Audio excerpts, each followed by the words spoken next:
Hey guys! Today we're diving into another truly horrifying case. If you want to support my channel, make sure to subscribe and stay active. It really helps me out. I'd be super grateful for that. Let's get started. On March 5th, 2021, 30-year-old Matthew Dunmeyer left a suburban Cleveland bar and got into a white smart car driven by a woman he referred to only as an old friend. He told his group of friends he planned to spend the weekend with her, and then vanished. He never returned home the next day, ignored all calls, and his phone was found turned off. From this moment, two families' lives began to unravel. No one close to Matthew knew who this woman was, where they were headed, or why he had kept the meeting secret. What began as a missing person search quickly turned into a murder case, and ultimately, a tragedy that dragged in people who'd had no connection to the crime. This is a story about hidden lives, a desperate search for justice, and how a single, unexpected meeting can set off a chain of events you can't walk away from.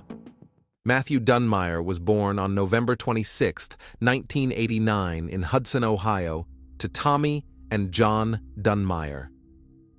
His hometown was the picture of suburban America: well-kept homes, good schools, a strong sense of safety. He grew up in that calm environment. From an early age, Matthew was drawn to music. His parents supported him.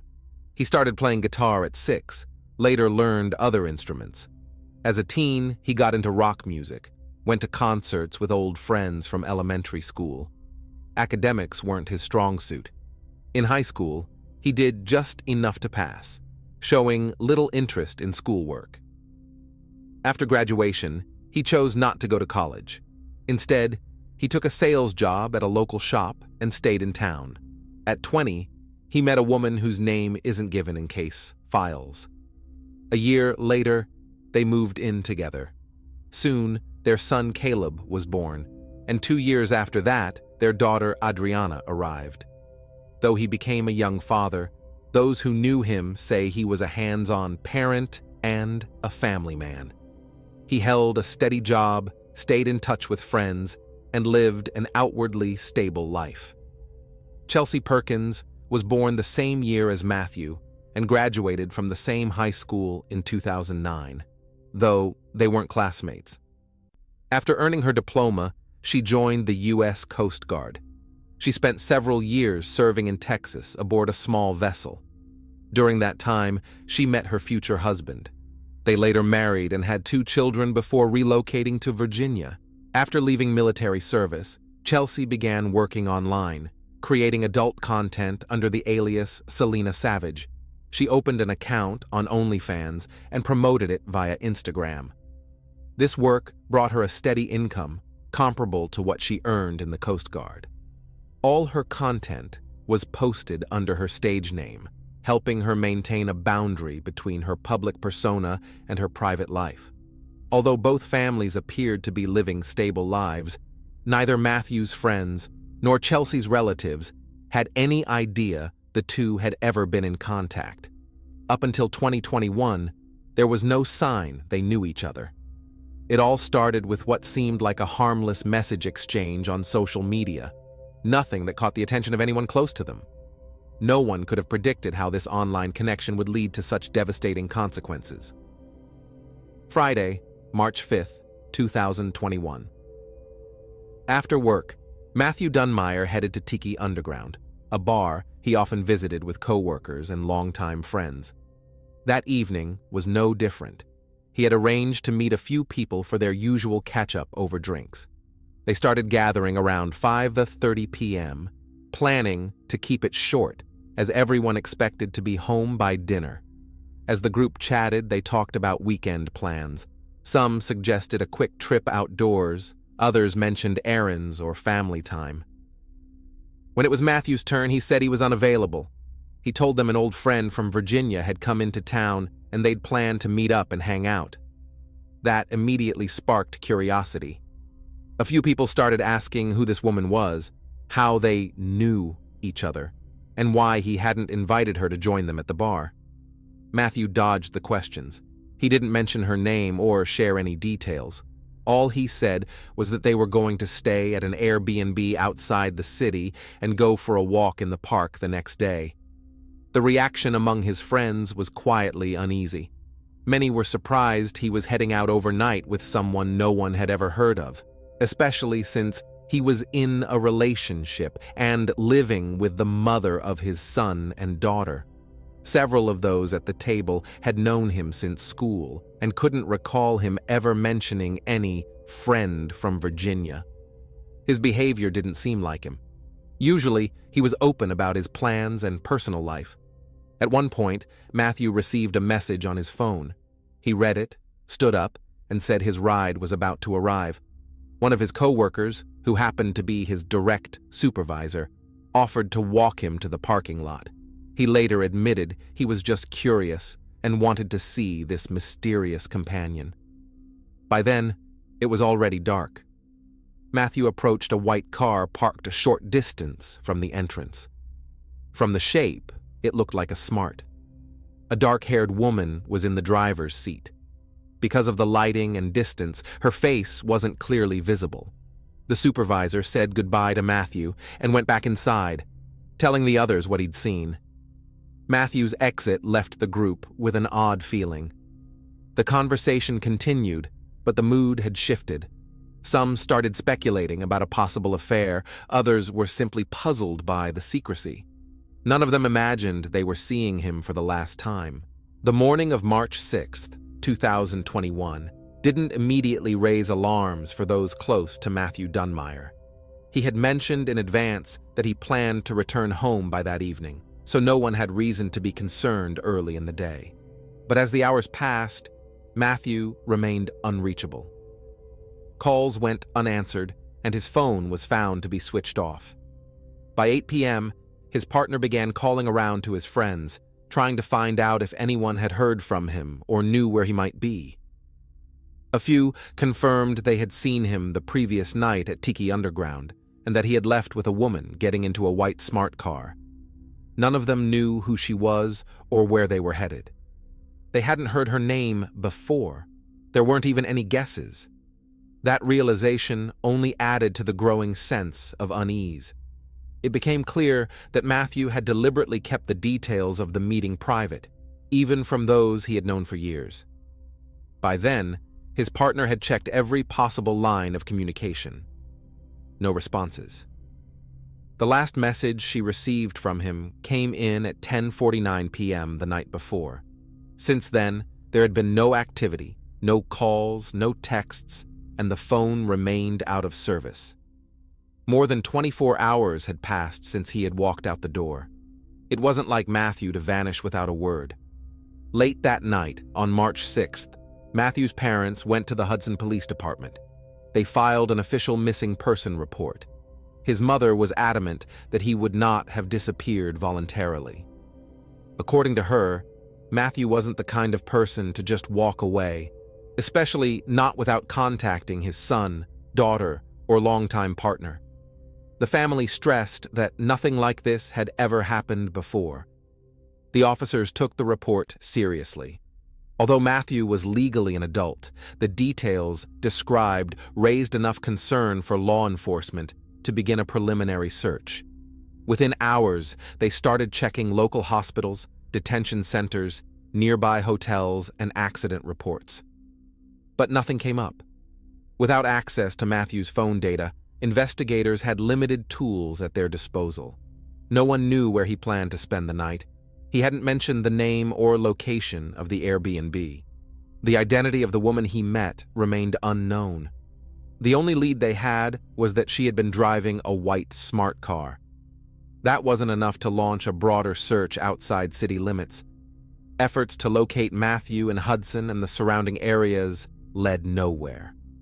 He wasn't at any friend's house, hadn't shown up at work, and wasn't listed among patients at local medical facilities. None of the regional incident reports matched his description. Officers continued questioning relatives and co-workers, hoping to identify any possible travel routes. At the same time, detectives requested footage from nearby security cameras around the bar where he had last been seen. By late evening on March 6th, the situation officially shifted from a temporary absence to a missing person case. Nearly 24 hours had passed since anyone had last heard from Matthew, and there had been no new messages or contact. The case was given high priority. At this point, Matthew's family and friends began to understand that this wasn't just a delay or a personal issue. It could be something much more serious. On the morning of March 9th, 2021, the Valley View Police Department received an urgent call. A group of hikers walking through Cuyahoga Valley National Park had come across the body of a man. It was lying just off a hiking trail, only a few yards from the path, in an area easy to reach, but hidden from the road by trees and brush. The park sits on the border of two counties and is intersected by several highways, making it accessible from multiple directions. Officers arrived on the scene within minutes. The area around the body was quickly secured. The man was dressed in dark clothing, a leather jacket, hooded sweatshirt, fingerless gloves, dark jeans, and boots. A plastic Aquafina water bottle, half full, was found nearby on the ground. No ID or phone was found in his pockets. Preliminary examination suggested the person had passed away at least 2 days earlier. There were no signs of a struggle or a dragged body. The position was flat, undisturbed, suggesting the act took place right there. A gunshot wound was found at the back of the head. The trajectory of the bullet, moving from top to bottom, suggested the man may have been sitting or standing when it happened, and the shooter was nearby. The body was taken to the morgue for a forensic autopsy. At the same time, investigators began checking missing person reports across the area. When Hudson police learned about the discovery, they traveled to the scene to compare notes. The next day, the coroner confirmed the man's identity. It was Matthew Dunmeyer, who had vanished 4 days earlier. His identity was verified through fingerprints and a tattoo on his arm, which matched the one described by his family. His loved ones were notified of his passing. The official cause of death was a gunshot wound to the head.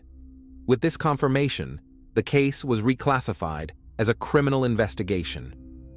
Now that they knew who the victim was, detectives turned their attention to the only solid lead they had: the statement from Matthew's co-workers about the white smart car he was seen getting into on March 5th. One witness, who walked him to the parking lot, recalled that the driver was a woman with dark hair. He couldn't recall the license plate, and because it was dark outside, he hadn't gotten a good look at her face. The investigation began with surveillance footage from the area around the bar. It turned out that the Tiki underground parking lot didn't have cameras, but a traffic camera near the highway exit nearby had recorded a white smart car heading in the direction of Hudson at 5:46 p.m., about 15 minutes before Matthew arrived at the bar. This confirmed the car's direction of travel. The next key location on the timeline was a gas station, where at 6:15 p.m. security footage captured the same white smart car. Matthew was seen exiting the vehicle, walking into the store and purchasing a bottle of water, a can of soda, and a pack of cigarettes. That same Aquafina bottle would later be found near his body. This stop allowed investigators to build a continuous timeline of the evening's events. Further review of traffic cameras and roadway sensor data revealed the smart car traveled north toward Cleveland. Using toll records and sensor pings, investigators were able to precisely map the route. The vehicle arrived at a property rented through Airbnb on Ashbury Avenue, located in the eastern part of Cleveland. Police spoke with the property owner and showed him a photo of Matthew. He confirmed that Matthew had stayed there for one night. Staff who serviced the home recalled that Matthew had arrived with a woman with dark hair. Following an official request to Airbnb, investigators received the booking information. The reservation had been made under the name Chelsea Perkins. A background check confirmed that Chelsea and Matthew had gone to the same high school, though they had not kept in touch for years. None of Matthew's family or friends had ever heard of her. For the first time in years, He hadn't told anyone who he was planning to spend the weekend with. With her identity now confirmed, police began gathering details about Chelsea and her current residence. Using surveillance footage, toll booth records, phone GPS logs, and Airbnb registration data, investigators reconstructed a clear timeline of the meeting between Matthew Dunmeyer and Chelsea Perkins. On March 5th, around 6:30 p.m., they arrived at the rented house on Ashbury Avenue in Cleveland. The rental was booked for one night under Chelsea's name. According to house staff, the two arrived in a white smart car and entered the property together.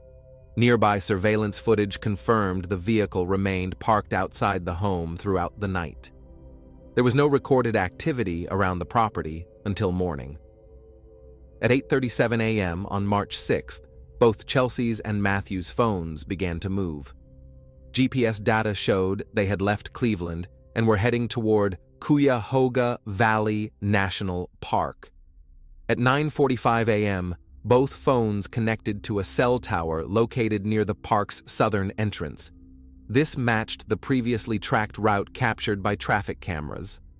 The site where Matthew's body was later discovered was within walking distance of that signal location. GPS showed the vehicle stopped in a nearby parking area, and both phones remained stationary for a period shortly afterward. At 10:49 a.m., Matthew sent a final text to his partner, letting her know he planned to be home later that evening. That message was the last recorded activity from his phone. Roughly 30 minutes later, the signal disappeared. From that moment on, no calls or texts were made. The phone was either shut off or switched to airplane mode. Chelsea's device, however, remained active. Forensic analysis of the water bottle found near Matthew's body revealed 2 DNA profiles, his and Chelsea's. This discovery became the first concrete evidence placing Chelsea at the scene of the crime. Since Matthew had purchased the bottle while they were together, and it was later recovered near where his body was found, investigators concluded that Chelsea had been present at or shortly before the time of his death. Further forensic testing, including debris found under Matthew's fingernails and hair strands recovered from his clothing, also matched Chelsea Perkins's genetic profile. These results left little doubt that she had been the last person to see him alive. Following the discovery of Matthew's body, police continued to track Chelsea Perkins's vehicle. Toll road records logged her white smart car exiting Ohio around 1 p.m. on March 6th, heading north. The next confirmed sighting of the car was near Toledo, before it crossed into Michigan. That evening, surveillance footage captured the car entering the parking lot of Family Inc., a local tattoo studio.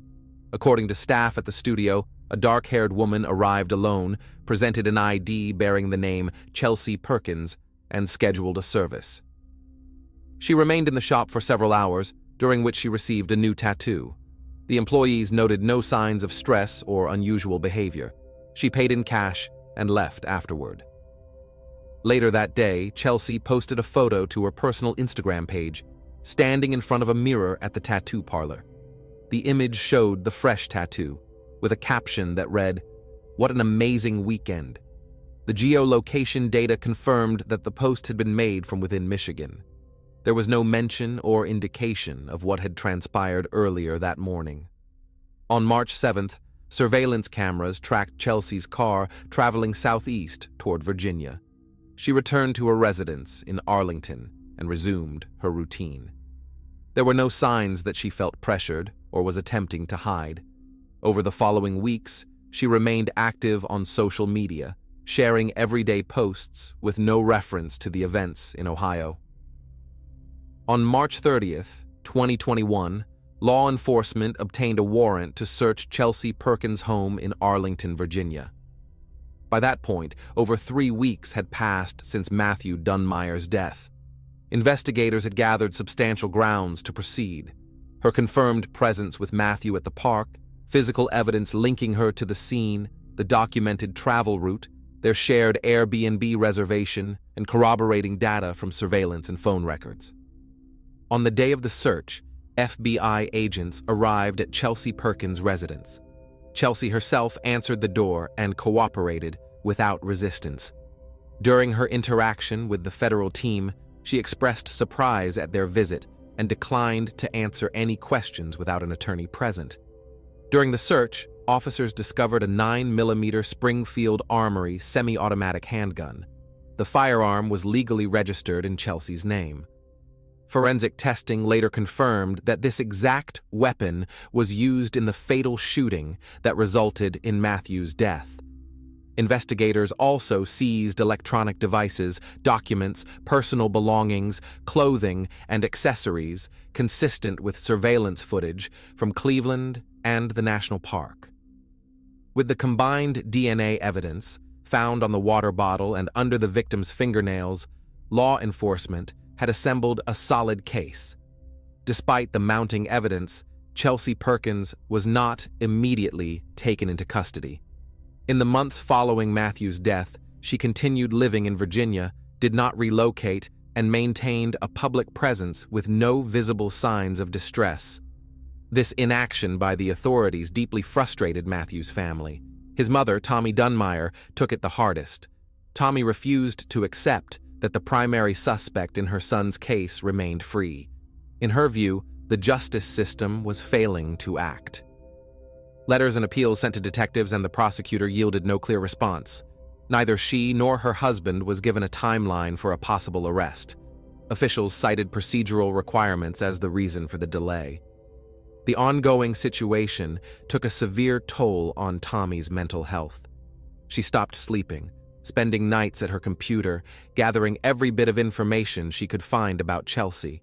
She tracked Chelsea's social media activity, noted addresses, and searched for travel records. This obsession unfolded alongside her intense grief over losing her son. Over time, that grief hardened into a desperate determination. If the system couldn't deliver justice, she would pursue it herself. In the fall of 2021, Tommy persuaded her husband, John Dunmire, to support a plan. Together, they ordered 2 UPS courier uniforms online, rented a vehicle, and prepared fake delivery boxes. Their goal was to gain access to private property under the guise of a delivery service. Tommy was convinced she had identified Chelsea's exact residence in Washington, D.C., but she was mistaken. Chelsea actually lived in Arlington, Virginia. In November, the Dunmires set their plan into motion. They drove to the address they believed belonged to Chelsea. Upon arrival, John stayed behind in the car, while Tommy, dressed in a UPS delivery uniform, approached the front door carrying a package. Moments later, a woman opened the door. Seeing the delivery outfit, she didn't suspect anything unusual. That's when Tommy pulled a handgun from under her jacket and fired twice at the woman's midsection. The woman collapsed near the entrance. Almost immediately, Tommy realized she had made a terrible mistake. The victim had no connection to the case. She didn't know Matthew or Chelsea. Authorities never released her name, but it was confirmed that she survived after undergoing emergency surgery at a nearby hospital. In a panic, Tommy attempted to flee. Neighbors who heard the gunshots called emergency services. Patrol units arrived within minutes. Tommy had begun walking away, but officers spotted her not far from the scene. When she saw them approaching, she turned the gun on herself and ended her life with a shot to the head. She was 57 years old. Her husband, John, was arrested at the scene. He had remained in the car, parked nearby, and made no attempt to escape. He was later charged with being an accessory to attempted murder and conspiracy to commit a criminal act. During questioning, John claimed he acted under his wife's pressure and was unable to stop her. The aftermath shattered the family entirely. Matthew's son and daughter were now left without a father or grandmother. The public outcry surrounding the story increased pressure on investigators, but at that point, Chelsea was still not in custody. Tommy never lived to see an arrest. Her tragic decision was seen by many as a devastating result of what the family viewed as an unbearable delay in justice. It wasn't until December 9th of 2021, 9 months after Matthew's death, that Chelsea Perkins was officially arrested and taken into custody at her registered address. During her arrest, Chelsea remained calm and did not resist. She declined to give a statement. She was charged with first-degree murder. The court denied bail, citing the seriousness of the charge, the strength of the evidence, and the risk of flight. From that point on, Chelsea was held in pre-trial detention. Her legal team filed motions to have her release conditions reviewed, but the court upheld its original decision. Prosecutors submitted the case for trial, supported by a detailed indictment that included witness statements, ballistics analysis, surveillance video, text message logs, Airbnb booking confirmations, and a full digital timeline of Chelsea's movements. Between 2022 and 2024, the legal proceedings continued. Chelsea Perkins' attorneys maintained her innocence and argued that the evidence against her was insufficient. Throughout this time, Chelsea denied having any involvement in Matthew Dunmire's death.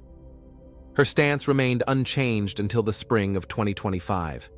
In May 2025, more than 4 years after Matthew's death, Chelsea unexpectedly changed her position. Until that point, she had consistently denied any role in the crime and refused to admit guilt. However, she agreed to a plea deal and officially pled guilty to the killing. Under the terms of the agreement, she was offered a sentencing range of 27 to 31 years. The court took into account the time she had already spent in pretrial detention and ruled that it would count toward the total sentence. The exact length of her incarceration was to be determined later. In exchange, Chelsea provided a statement explaining her actions. According to her, the motive behind the act was revenge. In her courtroom statement, she claimed that in 2017, during a party in their hometown, Matthew had committed an act of aggression against her. She said she reported it to local police, but the case went nowhere due to a lack of evidence. Charges were dismissed, and Matthew faced no legal consequences. Chelsea stated that years later, when she came across his profile on social media by chance, she decided to reach out under the pretense of reconnecting. In reality, she claimed, the plan to confront and kill him had already been set in motion. She explained that she arranged the Airbnb, invited him to meet, and carried out the act while using a tattoo appointment as a cover story. Investigators were unable to verify her claims. Archived records did show a police report filed in 2017 in the same jurisdiction, but the case had been closed within 3 weeks due to insufficient grounds for criminal prosecution. No direct evidence of wrongdoing on Matthew's part was ever established. Matthew's family and friends rejected Chelsea's version of events. They firmly believed he was incapable of such behavior. However, prosecutors did not formally challenge her account, as the main person involved was no longer alive to defend himself. The court acknowledged that the guilty plea avoided a lengthy jury trial. On September 9, 2025, the final sentence was handed down: 25 years in prison, with no possibility of parole until the full term is served. This means Chelsea Perkins will remain incarcerated until at least 2050, factoring in the time already spent in custody. The decision brought an end to a years-long investigation that left behind deep moral and legal uncertainties. The motive behind the crime was never confirmed through independent evidence. Chelsea's statement remained the only account of what led to the act. Public opinion remained sharply divided. Some viewed her as someone who sought personal revenge for a past injustice, while others saw the crime as a calculated killing with no substantiated cause. No conclusion fully satisfied both sides. Thanks for watching, everyone. Your support means a lot to me, and you can help my channel grow by hitting that like button, dropping a comment, and sharing this video. Your engagement really makes a difference. See you soon.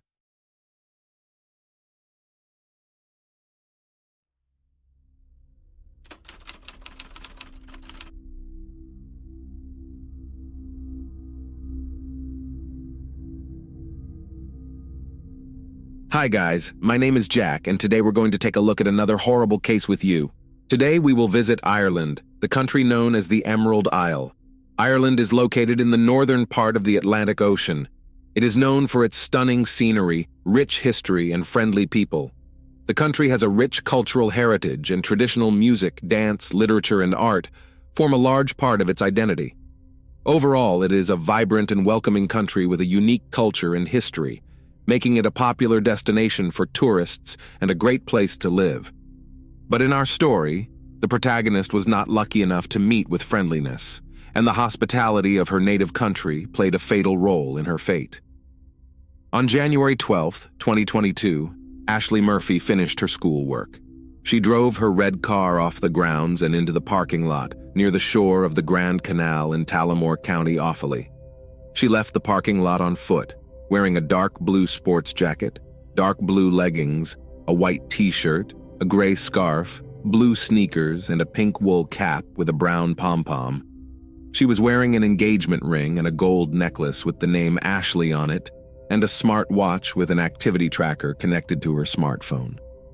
On the path to the bridge, Ashley met a girl who was walking with a dog. The dog ran up to Ashley. She petted him, and they exchanged a few words with the dog's owner.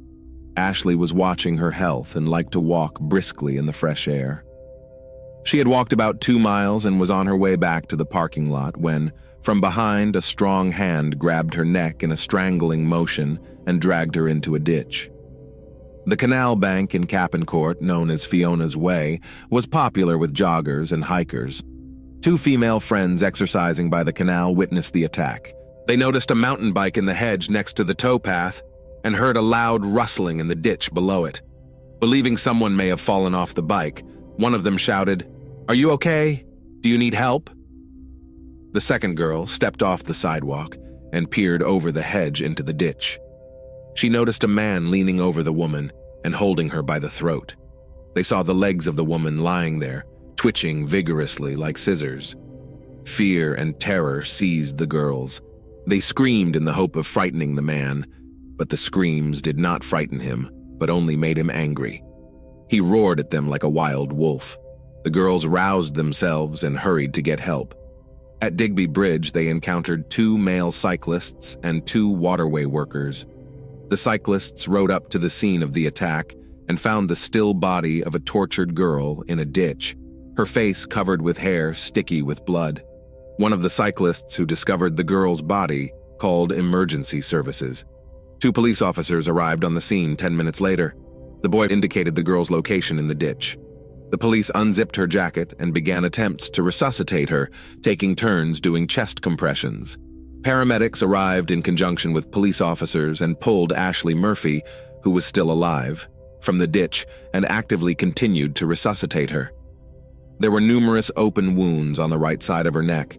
The EMT desperately tried to save the girl by attempting to use a defibrillator, but the monitor showed that she was no longer showing signs of life. The doctor stopped resuscitation efforts and covered her body with a blanket. A smartphone removed from her pocket showed the time as 4:15 in the afternoon. The GPS tracker handed over to police showed the exact geolocation and time of the incident. The recovered data revealed that she started walking at 2:51 p.m. and headed west along the bridge before continuing east along the canal towards Digby Bridge. She was last caught on CCTV at 2:55 p.m. After walking about 2 miles, she crossed Digby Bridge at 3:16 in the afternoon and then headed west back towards the parking lot. 5 minutes later, at 3:21 in the afternoon, her activity tracker recorded erratic fluctuations consistent with a violent attack. Her heart rate was rapidly decreasing. The last heartbeat was recorded at 3:31 of the day. The crime scene was cordoned off. The body of the murdered woman was taken for forensic examination. An investigation was launched into the brutal attack that took the life of a young woman. All possible specialized units were involved in the search for the perpetrator. CCTV footage was reviewed and witnesses were interviewed. The victim was a young 23-year-old elementary school teacher who did not return home after school. Ashley Murphy was born July 6, 1998, in Blue Ball near Tullamore. Ashley Murphy was the youngest child of Raymond and Kathleen Murphy. She had a brother, Cathal, and a sister, Amy. She attended Tullamore Catholic High School for girls from 2011 to 2017. She then attended Mary Immaculate College in Limerick, graduating in October 2021 with a Bachelor of Education in Elementary Education. In March 2021, she started work at Darrow National School as a deputy teacher. She secured a permanent position at the school beginning in September 2021, where she taught first-grade students until the day of her death. Murphy's family was a talented one. Both parents played traditional Irish music. Ashley played the fiddle from childhood, began mastering the Lancer's whistle, and performed around the country with the National Orchestra. She also participated in traditional music festivals. At the time of her death, she and her partner Ryan Casey had been in a relationship for over 5 years and were planning to marry. Cathal Murphy arrived at the morgue and identified the dead, tortured girl as his sister Ashley. State pathologist, Dr. Sally Ann Collis, determined that Murphy had been stabbed 11 times in the right side of her neck, which severed her carotid artery and jugular vein and damaged both sides of her vocal cords, rendering her unable to call for help. She died from acute blood loss caused by the severe injuries. As a result of an active search for the perpetrator, police apprehended a 40-year-old man within 2 hours of the incident based on descriptions given by eyewitnesses, but released him the next day and eliminated him from the investigation. The professionalism and observation of the investigators, and the will of chance, helped to quickly get the events of that day piece by piece, and fully assemble them like a jigsaw puzzle into a single picture. So on January 13th, emergency services received a call about a stabbing. Police and paramedics who arrived at the call noticed 3 stab wounds in the abdomen of the victim, which were not fresh and did not bleed. There were also numerous scratches on the man's face and hands. The victim of the fight was Josef Puska. Investigator Gardai, during his interrogation at the hospital, considered him as a potential victim of the incident. According to Josef Puska, he was attacked by 2 men, stating that one of them threw him to the ground and held him down while the other stabbed him. He also claimed that the scratches on his face, head, and hands were caused by being dragged on the ground during the attack. However, Gardai suggested that the scratches that were recorded on Josef's body as a result of the dragging were more consistent with scratches from the dense briar thickets. By obtaining CCTV footage, it was possible to refute Josef Puska's account of his displacement on the day of the attack on the teacher. Suspecting a connection to the Murphy murder investigation, detectives contacted colleagues in Tullamore. A team of investigators led by Gardai devised a plan to obtain a confession about the January 12th incident in Grand Canal. 2 detectives staged an interrogation of Josef Puska, pretending to believe his story about being attacked by 2 men. Josef Puska changed his testimony several times and was confused about time periods. So when questioned, he lost his alibi. With the help of a Slovakian interpreter, investigators said he had been identified by a witness and CCTV cameras recorded him at the scene during the attack on teacher Ashley Murphy. Under pressure, Puska confessed to the crime. At the inquest, the admission that he slashed Murphy's neck revealed details of her death that have not yet been made public. Puska also admitted that he stabbed himself in the abdomen to throw the investigation off track. On January 18th, Puska was released from the hospital and immediately arrested. Gardai took him to the police station where his fingerprints, DNA, and blood samples were taken. After Puska was charged with Ashley Murphy's crime on January 19th, he was publicly identified as 31-year-old Joseph Puska. In 2013, Puska moved to Ireland with his wife and 2 children. Puska and his wife initially lived in North Dublin before moving to Tullamore in 2015. They had 3 other children in Ireland. He was unemployed and receiving Social Security disability benefits. Neither he nor his wife could drive, and he usually traveled by cab, bus, or bicycle. Puska had no previous convictions for violent crimes, although he had been involved in 2 other attacks on women, one in Prague and the other in the UK. As a minor, he was convicted of consensual intimacy with a girl under 15 in Slovakia. He did not know Ashley Murphy before the attack and had no known motive for the crime. Investigators also found that Joseph had become very active on dating apps in the weeks before the crime and had been in contact with 8 Irish women. Gardaí suggested that he may have attacked Ashley Murphy with intimate intentions and took her life after she fought back. On the day of Joseph's arrest, Aisling Murphy's funeral was held.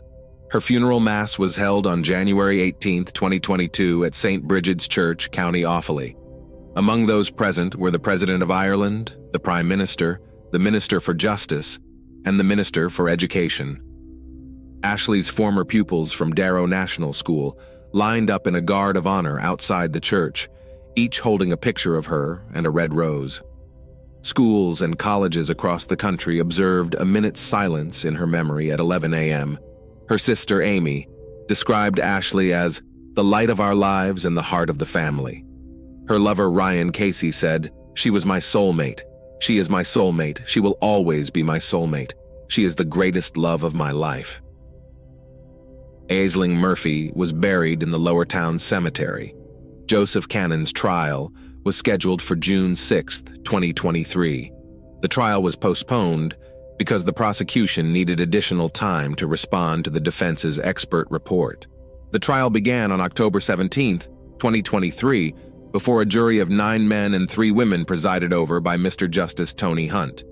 At trial, Pushka pleaded not guilty to the murder of Aisling Murphy.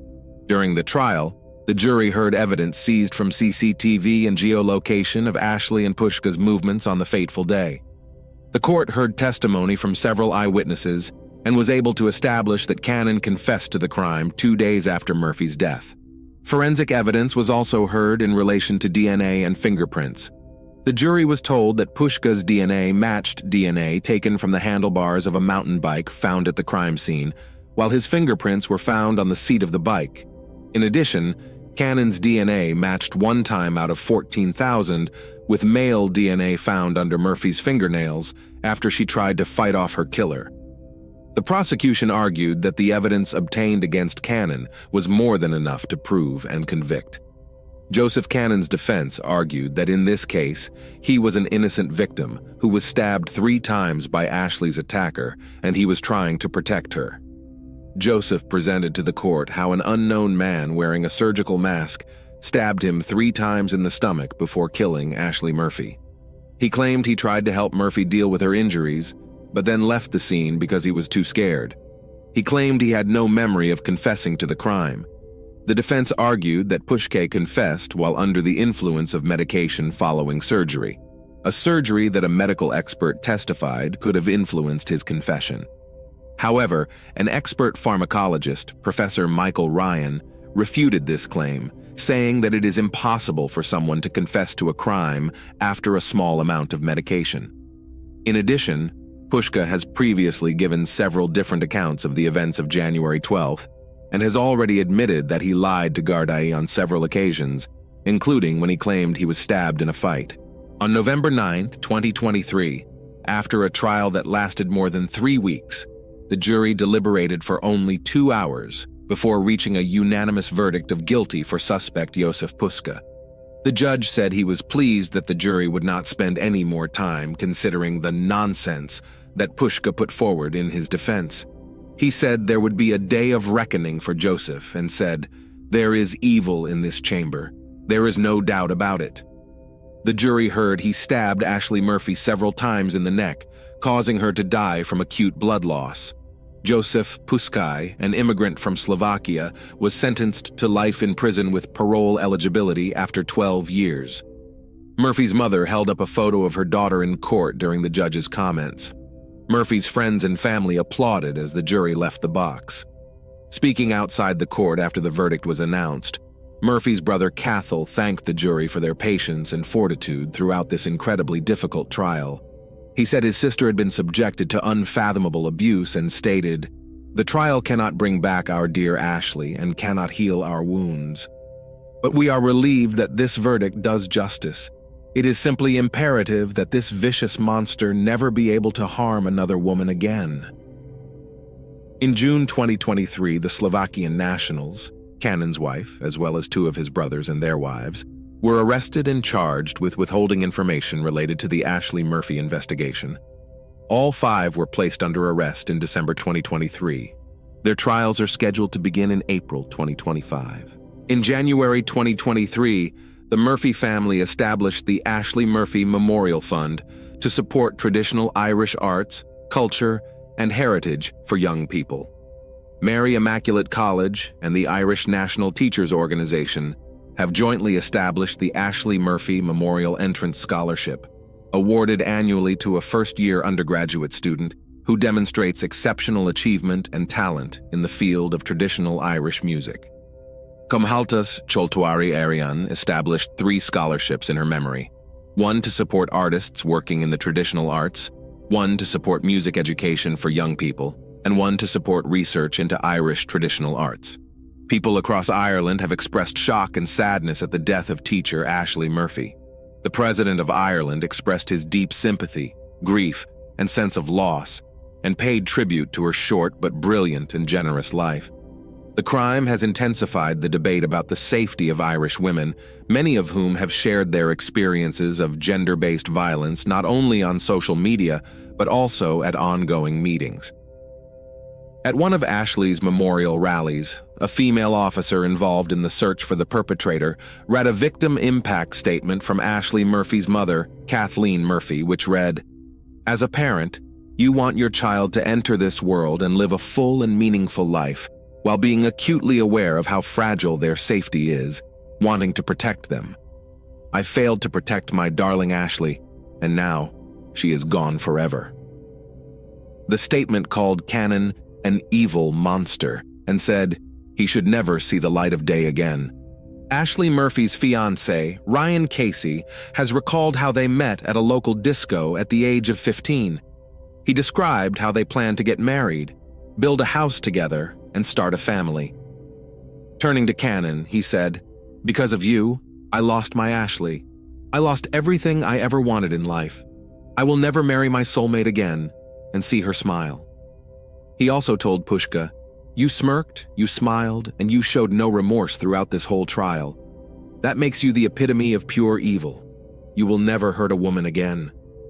Amazingly, in this story, the bestial cruelty displayed rallied an entire nation and drew a line in the treatment of women based on gender. What can we learn from the Irish after this story?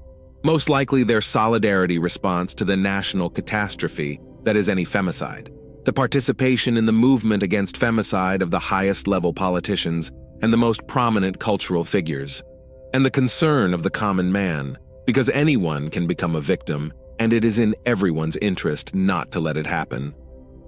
Thanks for watching, guys. That was Jack with you.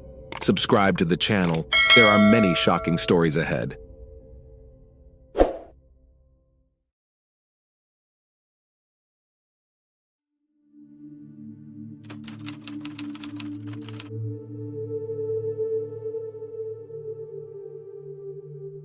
Hi everyone, today we are going to review another horrible case with you. Please support my channel, click on subscribe and on the bell. With the development of information technology, comments have come into human life. Every minute, people all over the world express their opinions in different ways. Someone leaves a comment on a post or a photo. Others share their impressions of a movie or a book. Comments on different kinds of services are especially popular. You have probably encountered them or written them yourself. This mainly concerns the sphere of cosmetology, hairdressing, construction, trade, medicine, and so on. Thanks to the comments, it is easy to understand the specifics of the work, its quality. Another criminal story will surprise you in many ways. In it, senselessness borders on madness. However, you will be surprised even more when you learn that the customer of the crime left a positive feedback for the completed work on the internet. This reaction was a fatal mistake for him and shed light on the investigation. Finding: March 12, 2020, the outskirts of Nashville, Tennessee, USA. The bodies of 33-year-old Holly Williams and her ex-boyfriend, 36-year-old William Lanway, were found in a white 2005 Acura sedan. The unexpected find was discovered by a random passerby, a construction worker who was working nearby. The man contacted emergency services and told them what he had seen. When the emergency team arrived on the scene, it turned out that the couple had been shot. No one expected that the 3-year investigation would uncover a number of secrets and expose many vices. But most importantly, the criminals will be caught and severely punished, and their example will serve as a lesson for others. Holly Williams. Holly Ann Williams was born on January 14, 1987, in Nashville. Some friends characterized her as a modest and sweet girl. Others considered free-spirited and willful. Since childhood, the heroine of the story was interested in beautiful things and people. She was an aesthete and saw the beautiful in everything. Therefore, she dreamed of linking her future life with the beauty industry. It must be said that she succeeded in this. In the middle of 2017, Holly graduated from the Georgia Career Institute in Murfreesboro. And already in September of the same year, she received a cosmetologist's license. She later opened her own business called Shine Aesthetics. Her business specialized in makeup, grooming procedures, and eyelash extensions. The girl herself was the face of her salon, beautiful, well-groomed, and personable. Her friend told me that she was really good at what she did. Holly had a lot of admirers, but she chose an eccentric guy named William Lanaway. Their relationship was of an amplitude nature. William fell in love with her like a boy, beautifully courted. However, broad gestures of love alternated with jealousy and scandals. As it turned out later, William was a skilled manipulator who knew how to properly apologize and continue the emotional swing further. He resorted to standard techniques, asked for forgiveness, gave gifts and flowers, promised to change. The girl returned to the toxic relationship again and again. The very unstable behavior of the boyfriend could be explained by a difficult childhood and traumas received in the first marriage. However, this does not justify his actions in later life. Bill Lanaway. William Lanaway, better known as Bill, was born on March 17, 1983 in Clarksville, Montgomery County, Tennessee. The boy spent his first years in the love of his mother and the rest of his relatives. Later, however, a terrible tragedy occurred. At the age of 26, Candy Kay, William's mother, died. At that time, he was 3.5 years old. It is known that her husband, who stabbed his wife almost in front of his son, was responsible for the young woman's untimely departure. Before that, Lyle Lanaway threatened to shoot himself and William if his mother did not return on time from the store. Perhaps the man had mental problems or was violently jealous of his wife and lost control of himself. Either way, this event left an indelible mark on Bill. Subsequently, his upbringing was taken up by the closest relatives. He grew up with proper care and protection. In 20 years, the young man married Dana Rucker. 3 years later, the spouses had a long-awaited daughter. Madison Kay did not know the misfortune that her father experienced. Parents loved the little girl, cherished and pampered. However, and this time, fate was merciless. The girl fell seriously ill.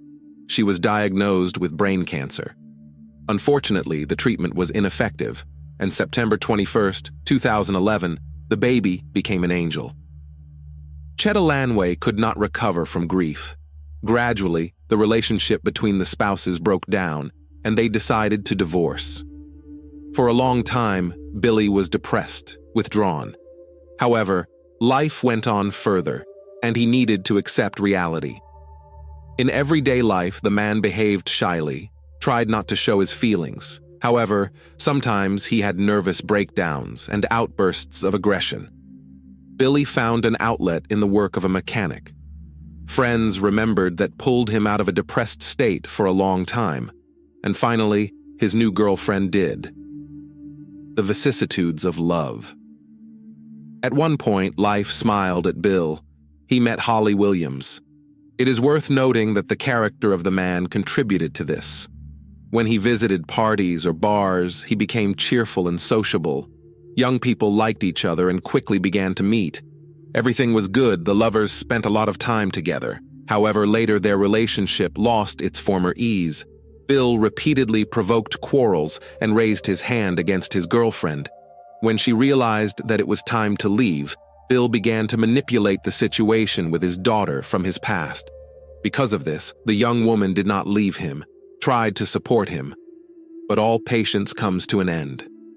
Holly's desire to break the harmful passion even more provoked Bill. All controversial moments he solved with his fists. Holly was worried for her life. One day after another, conflict occurred. That was the last straw. When Williams returned from work, she found her favorite dog without signs of life. Until that moment, the health of the pet was not in doubt.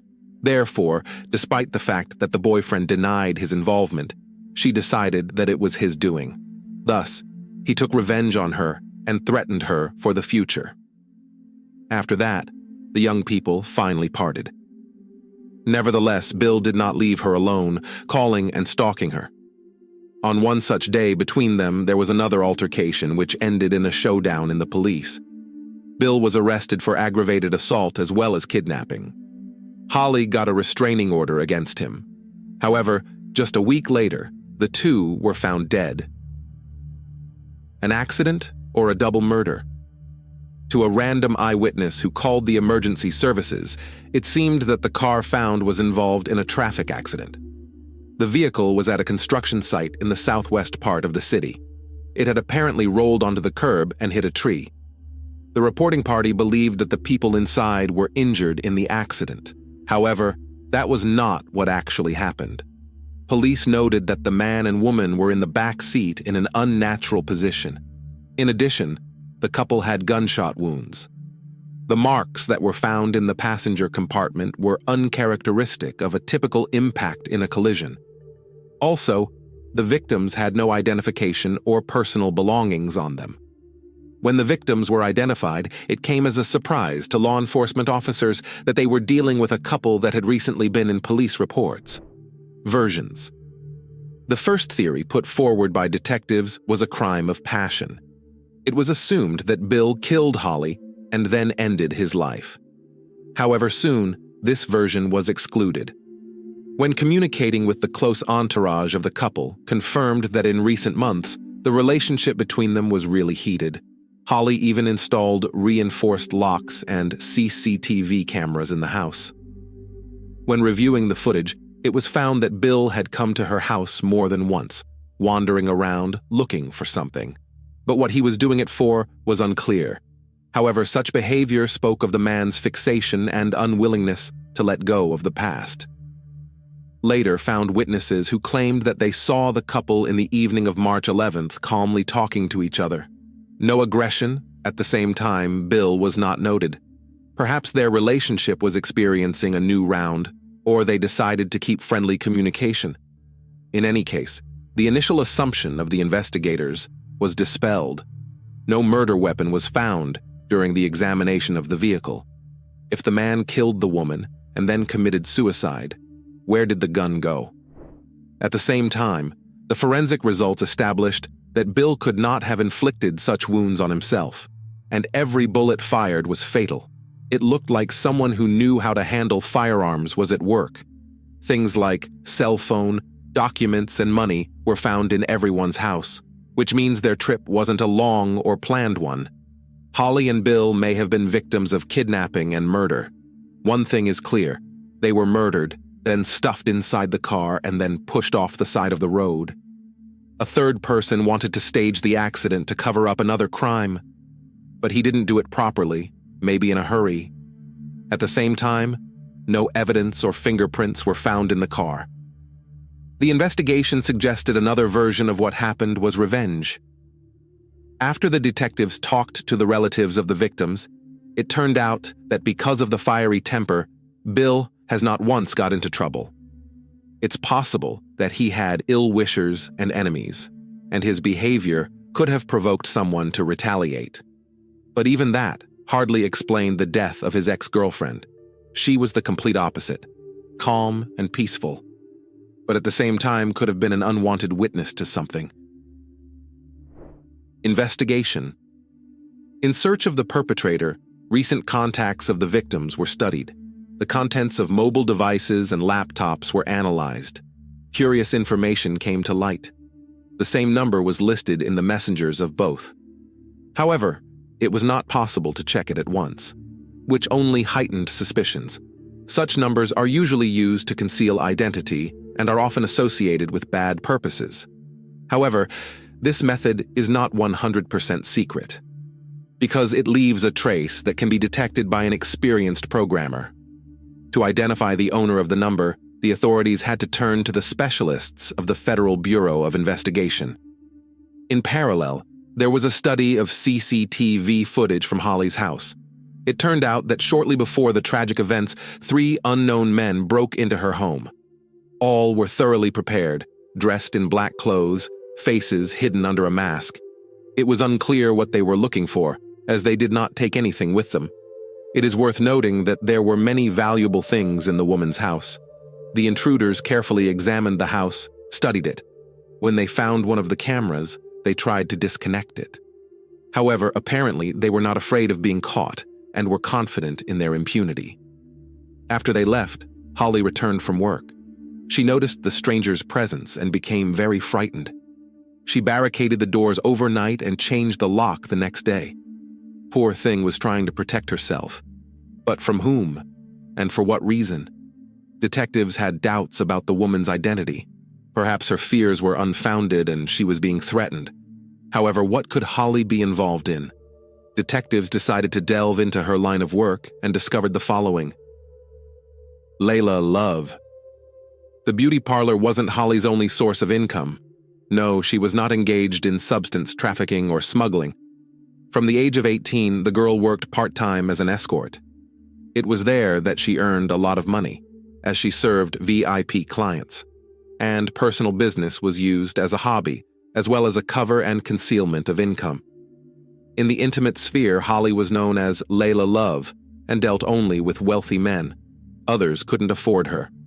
Holly's duties included different services, escorting to events, massage, striptease, or passionate night. It must be said that she had quite a large client base.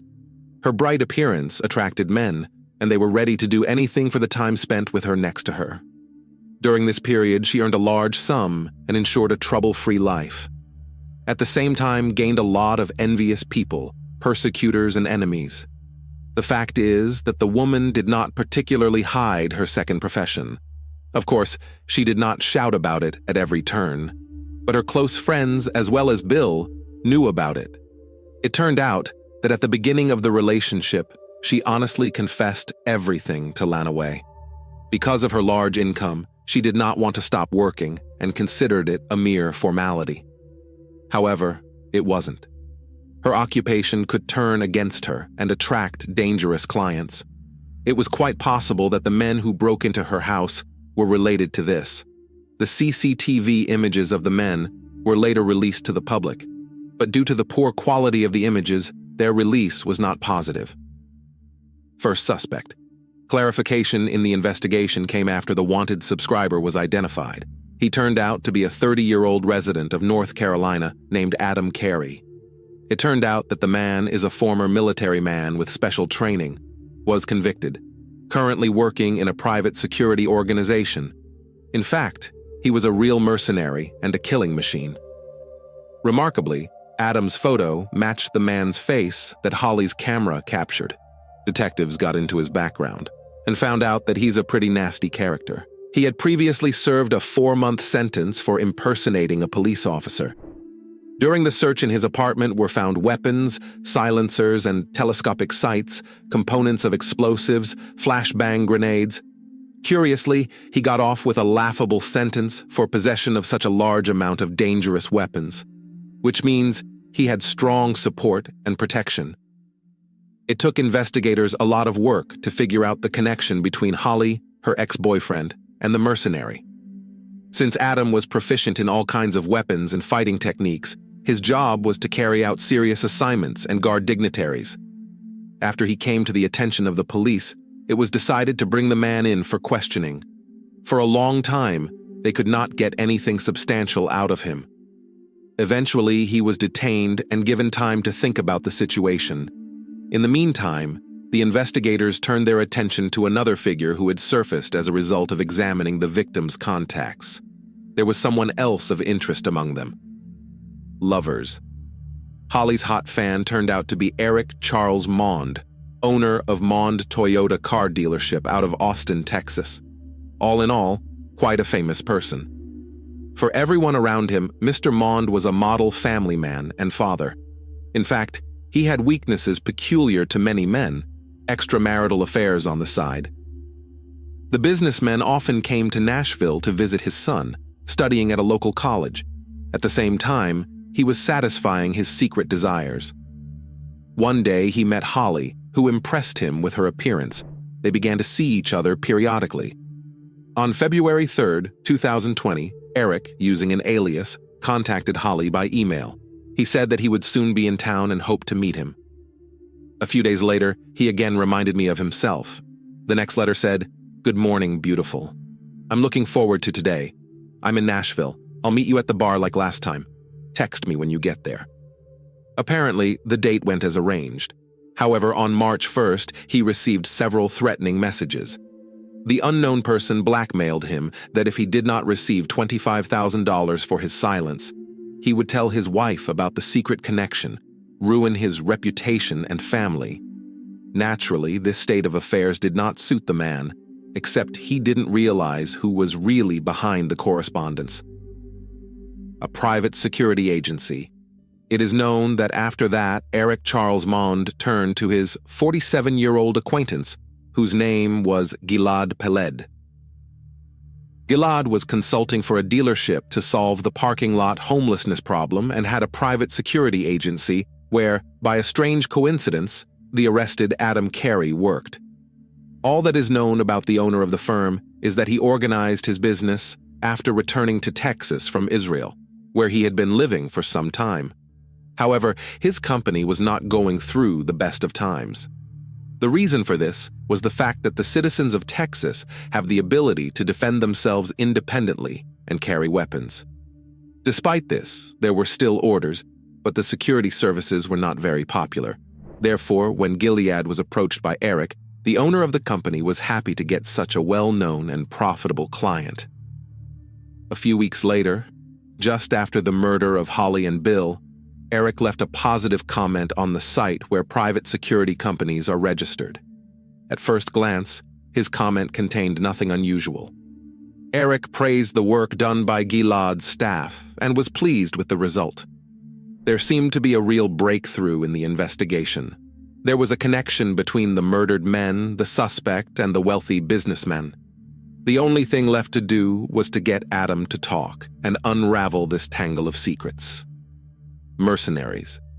The detectives warned Adam Carey that keeping quiet was useless. It would only get worse. Slowly, he began to talk and explained that Eric Mond had been outed to his boss. Eric complained of harassment and extortion, suspected his mistress, and asked him to look into it. For these purposes, Gilad Peled turned to Adam and his 46-year-old partner, Brian Brockway from Austin. The latter also happened to be an ex-military infantryman capable of performing combat missions. Initially, they were required to find out the sender of the messages and intimidate him. Adam reported everything to Gilad, as evidenced by the Discovered Progress report, which resembled mostly military reports. The surveillance revealed that the man who had threatened the customer was Bill Lanaway. Holly had no idea what was going on behind her back. After the breakup, the former boyfriend was very angry and decided to set her up, and at the same time to get rich.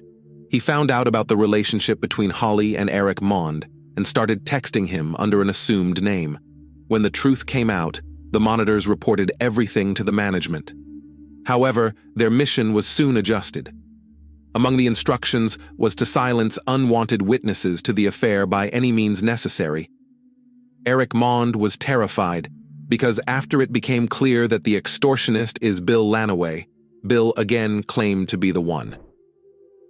On March 11th, Eric's house received a phone call. If his wife picked up the phone, his secret would be revealed, and the most famous family in Austin would be ruined. Gilad proposed to the customer of his services to deal with the stalker and at the same time to deal with the girl according to the laws of Hollywood action movies. He agreed and offered $750,000 for the job. Holly and Bill's days were numbered. Order. On March 12th, 2020, Holly and her ex-boyfriend were seen leaving the house together. The couple then proceeded to the parking lot and got into a car. Apparently, they decided to drive somewhere for a while, as they did not bring any belongings with them. Since the young people were being followed, they were quickly intercepted by an armed Adam and Brian. Bill and Holly were kidnapped. Their vehicle was then moved to a construction site on Old Hickory Boulevard. They were shot at the site, after which they left their bodies in the car and dumped down an embankment. In the hours that followed, the mercenaries worked to remove evidence and connections to the crime. They also recovered the car they had rented for the monstrous mission. After the deed was done, the trio dispersed in different directions. The order was fulfilled, however. The mercenaries left a legacy. Eric Mond had set himself up and clearly rushed to a positive review. Arrests. After Adam Carey, Brian Broquet, and Gilad Peled were arrested, the detectives went on the sly. They wanted to catch the customer red-handed, so they asked one of them to contact him and make up a story. Gilad called Eric and said that one of his partners learned about what had happened and demanded to enter the share. The head of the security agency offered to get rid of him, the same way he had done with Holly and Bill. Despite the fact that Eric Mond was very angry, he agreed to commit another massacre. He didn't care how many people died. The main thing for him was to keep the secret and feel safe. On December 10th, 2021, the famous businessman was detained. All four were charged with contract murder. Of all the accused, only Eric repented of what he had done. The rest of the mercenaries did not express the slightest regret. Before Gilad and Brian were arrested, they had been bugged. The men joked that the couple killed got off easy. During the interrogations, the customer tried to turn the tables on the perpetrators. Allegedly, they misunderstood the task, and he only wanted to get the extortionist out and scare. However, when the detectives presented evidence of his involvement in the crime, he confessed to everything and confirmed the criminal conspiracy. Justice. In November 2023, court hearings began and lasted 2 weeks. It was established that the black plot took place in early March 2020. Transactions between the defendants proved the withdrawals and transfers of money. On March 5th, Eric paid Gilad $15,000 as an advance payment. The manager of the security company was responsible for each employee's bank account. On March 9th, Holly and Bill were placed under surveillance. 3 days later, Mond wired another $150,000. This became a kind of signal to start the operation. After the order was completed, the participants in the crime received the balance. Cumulatively, in March 2023, $750,000 came from the famous car dealer. It took the jury 7 hours to reach a verdict. On November 17, Brian and Adam were found guilty of contract murder resulting in death, as well as conspiracy to commit kidnapping and kidnapping resulting in death. Peld was also found guilty of the charges. Prior to trial, he entered into a plea agreement against his co-defendants. On November 30th of the same year, justice also caught up with Eric Mond. He was found guilty of conspiracy to commit murder for hire, but not guilty of kidnapping resulting in death. All the defendants were sentenced to life in prison without parole. It is known that the businessman's defense team was going to appeal the remaining charge of the trial for which the conviction was handed down. After the hearing, the prosecutor's office said it was satisfied with the punishment the court had chosen. The detective who led the investigation said there was finally relief that the perpetrators had been caught, were able to stand trial and be fairly punished. However, that won't fill the void left for the victims' families. Their families did not deserve this tragedy, and Holly and Bill did not deserve to be killed, he said. Afterward. Unfortunately, this crime is proof of how unpredictable and tragic life can be. In fact, Holly was an innocent victim in the schemes of her ex-boyfriend and a conspiracy of dangerous people. Forbidden passion is punishable, and dirty money has a retroactive effect. As for Bill, despite his misdemeanor, he also did not deserve the punishment he received. Curiously, with his actions, he framed not only his ex-girlfriend, but also himself. Thanks for watching, guys. Subscribe to my channel. There are many shocking stories ahead of you.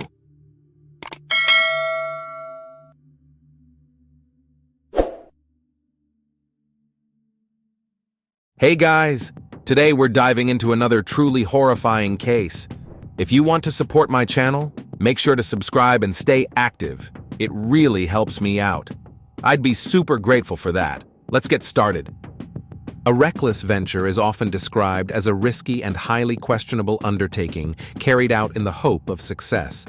This applies not only to financial gain or personal benefit, but also to emotions and relationships.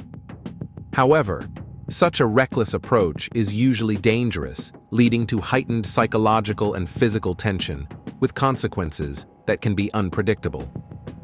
The case of Lizette Cuesta could have been the kind of crime that remained unsolved if everything had gone according to the perpetrator's plan, but they never anticipated that their carefully laid-out scheme would be disrupted. Lizette Maria Cuesta was born on October 21, 1998, in the large metropolitan city of San Jose, located in Western California. She was the eldest of 3 siblings in her family. Her childhood was spent on a spacious family ranch, where she grew up active, outgoing, hardworking, and full of life. She loved sports, rollerblading, and skateboarding. Lizette had a wide circle of friends, adored animals, and was known by those around her as a kind and compassionate person. By the time she reached high school, Lizette had blossomed into a striking young woman. She enjoyed experimenting with her appearance, creating bold and expressive looks that never failed to draw attention. As one of the most popular girls at school, she was even crowned prom queen. When Lizette was in her teenage years, her parents decided to divorce, which was a difficult experience for their children. In 2016, shortly after graduating high school, she expressed her desire to move with her father, Ray, to the city of Tracy in San Joaquin County, California. He had been offered a promising job opportunity there, and Lizette enrolled in a local college. Her younger siblings, who were still minors at the time, remained with their mother on the family ranch. Despite the move, Lizette maintained a warm and close relationship with her mother, brother, and sister, frequently visiting them. Her decision to relocate was primarily driven by her unwillingness to leave her father, who was dealing with health issues, to navigate a new life alone. Additionally, she was eager for a change of pace, trading the fast-moving environment of a city with over 1 million residents for a quieter, more laid-back lifestyle. On top of that, the college in Tracy had offered her a scholarship. Lizette quickly adjusted to her new surroundings, making friends with ease. She was excelling in her college studies, and within 6 months, she found a part-time job at a small local hardware supply company. There, she met and became friends with 25-year-old Melissa Leonardo and 19-year-old Daniel Gross, a couple who were engaged to be married. Before long, Daniel started showing interest in Lizette, and she didn't resist his advances. A relationship sparked between them, and Lizette believed that Daniel would eventually leave his fiancée for her. However, Daniel was content with his current situation and saw no reason to choose between the 2 women. About a month into the affair, Melissa discovered that she was expecting a child, and the couple began preparing for their wedding. However, even with a baby on the way, Daniel had no intention of ending things with Lizette. When Melissa found out about the situation, she didn't lash out or create a dramatic scene. She feared that if she pushed too hard, Daniel might ultimately choose Lizette over her. Instead, she had a conversation with him, during which he not only admitted to the affair, but also suggested that Lizette move in with them. Naturally, Melissa rejected the idea. But despite this, Daniel continued seeing Lizette openly. Unable to make a decision, Daniel insisted that he cared for both women equally and was afraid of losing either one. Somehow, he managed to convince Melissa to give the unconventional arrangement a try, and Lizette eventually moved in with them. Lizette never told her family the full truth about her relationship situation. Her parents knew that she had moved in with someone named Daniel, but they had no idea that he was engaged to another woman who was expecting a child. On the other hand, Daniel's circumstances were different. He was still living in his mother Gloria's home, making it impossible to keep his personal life a secret from her. When Gloria found out about the unconventional arrangement, she tried to talk some sense into her son. She warned him that relationships like this rarely ended well, but Daniel dismissed her concerns, insisting that he could handle the situation himself and asking her to stay out of his private affairs. From the beginning, Gloria had a strained relationship with Melissa. She disapproved of her son's choice, believing Melissa to be arrogant, self-centered, and manipulative. In contrast, she immediately bonded with Lizette and hoped that Daniel would ultimately choose her instead. This dynamic created a tense atmosphere in the house, but Daniel didn't seem to mind. If anything, he enjoyed the idea of being at the center of attention, almost like a king with two queens. However, it wasn't long before the situation took a dark turn. On February 12, 2018, around 3 a.m., a distressed man called the emergency services in San Joaquin County. He reported that he and his friends had discovered a severely injured young woman on the side of a remote country road. The location was isolated, with the road cutting through rolling hills, and there was no cell service in the area. As a result, the caller had to drive several miles before he could get a signal. That night, the group of friends had been driving back from a nearby town when they decided to take a shortcut along a narrow highway through the hills. Suddenly, their headlights illuminated something on the roadside. At first, they thought it was an animal that had been hit by a car. Curious and wanting to help, they pulled over to check. But as they got closer, they realized that it wasn't an animal at all. It was a young woman, badly wounded and pleading for help. Her chest, arms, and neck were covered in deep gashes, likely inflicted with a sharp object, and her clothes and hair were soaked in blood. The men were shocked, having never seen anything like this before. They knew that moving her could be dangerous, so they decided to call for help immediately. One of the friends stayed with the injured woman, while the other two raced off in search of cell service. The man who remained with her quickly realized that she had a severe wound on her throat, and blood was pouring from it. He gently lifted her head, pressed fabric against the injury to slow the bleeding, and covered her with his jacket in an attempt to keep her warm. As they waited for paramedics to arrive, he kept talking to her, trying to keep her conscious, fearing that if she lost awareness, she might not wake up again.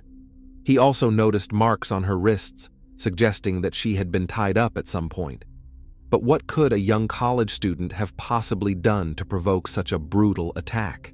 When the paramedics arrived, the victim was still alive, but they quickly realized that she needed to be transported by an emergency helicopter. Given the severity of her injuries, there was little chance she would survive a regular ambulance ride to the hospital. The air transport arrived promptly, and she was rushed to the nearest medical facility, where one of the state's top surgeons was ready to operate. However, despite their best efforts, doctors were unable to save her. She passed away during surgery, with the cause of death determined to be multiple deep wounds and significant blood loss. The medical examiners later confirmed that the victim had suffered more than 30 stab wounds, with deliberate strikes to the chest, neck, and face. It was clear that she had fought for her life. Her hands showed defensive wounds, and her wrists bore marks indicating she had been restrained. At least 10 of the injuries were fatal on their own, as they caused severe damage to vital organs. Her face had been severely disfigured, which might have made identification difficult. However, there was no need for forensic analysis to determine who she was, because before she passed, she had managed to say not only her name, but also the names of those responsible for the attack. The victim was identified as 19-year-old college student Lizette Cuesta, and the people she accused of the brutal crime were Daniel Gross and Melissa Leonardo. At the time, investigators were unsure of the exact nature of the trio's relationship or what had motivated such a violent act. But while doctors were fighting to save Lizette's life, a crime scene unit was already processing the area where she had been found. They discovered that Lizette had crawled nearly 100 yards along the roadside, refusing to give up and desperately seeking help. Even the most seasoned investigators were stunned by her determination. No one could believe that a person with such extensive injuries had managed to cover such a distance.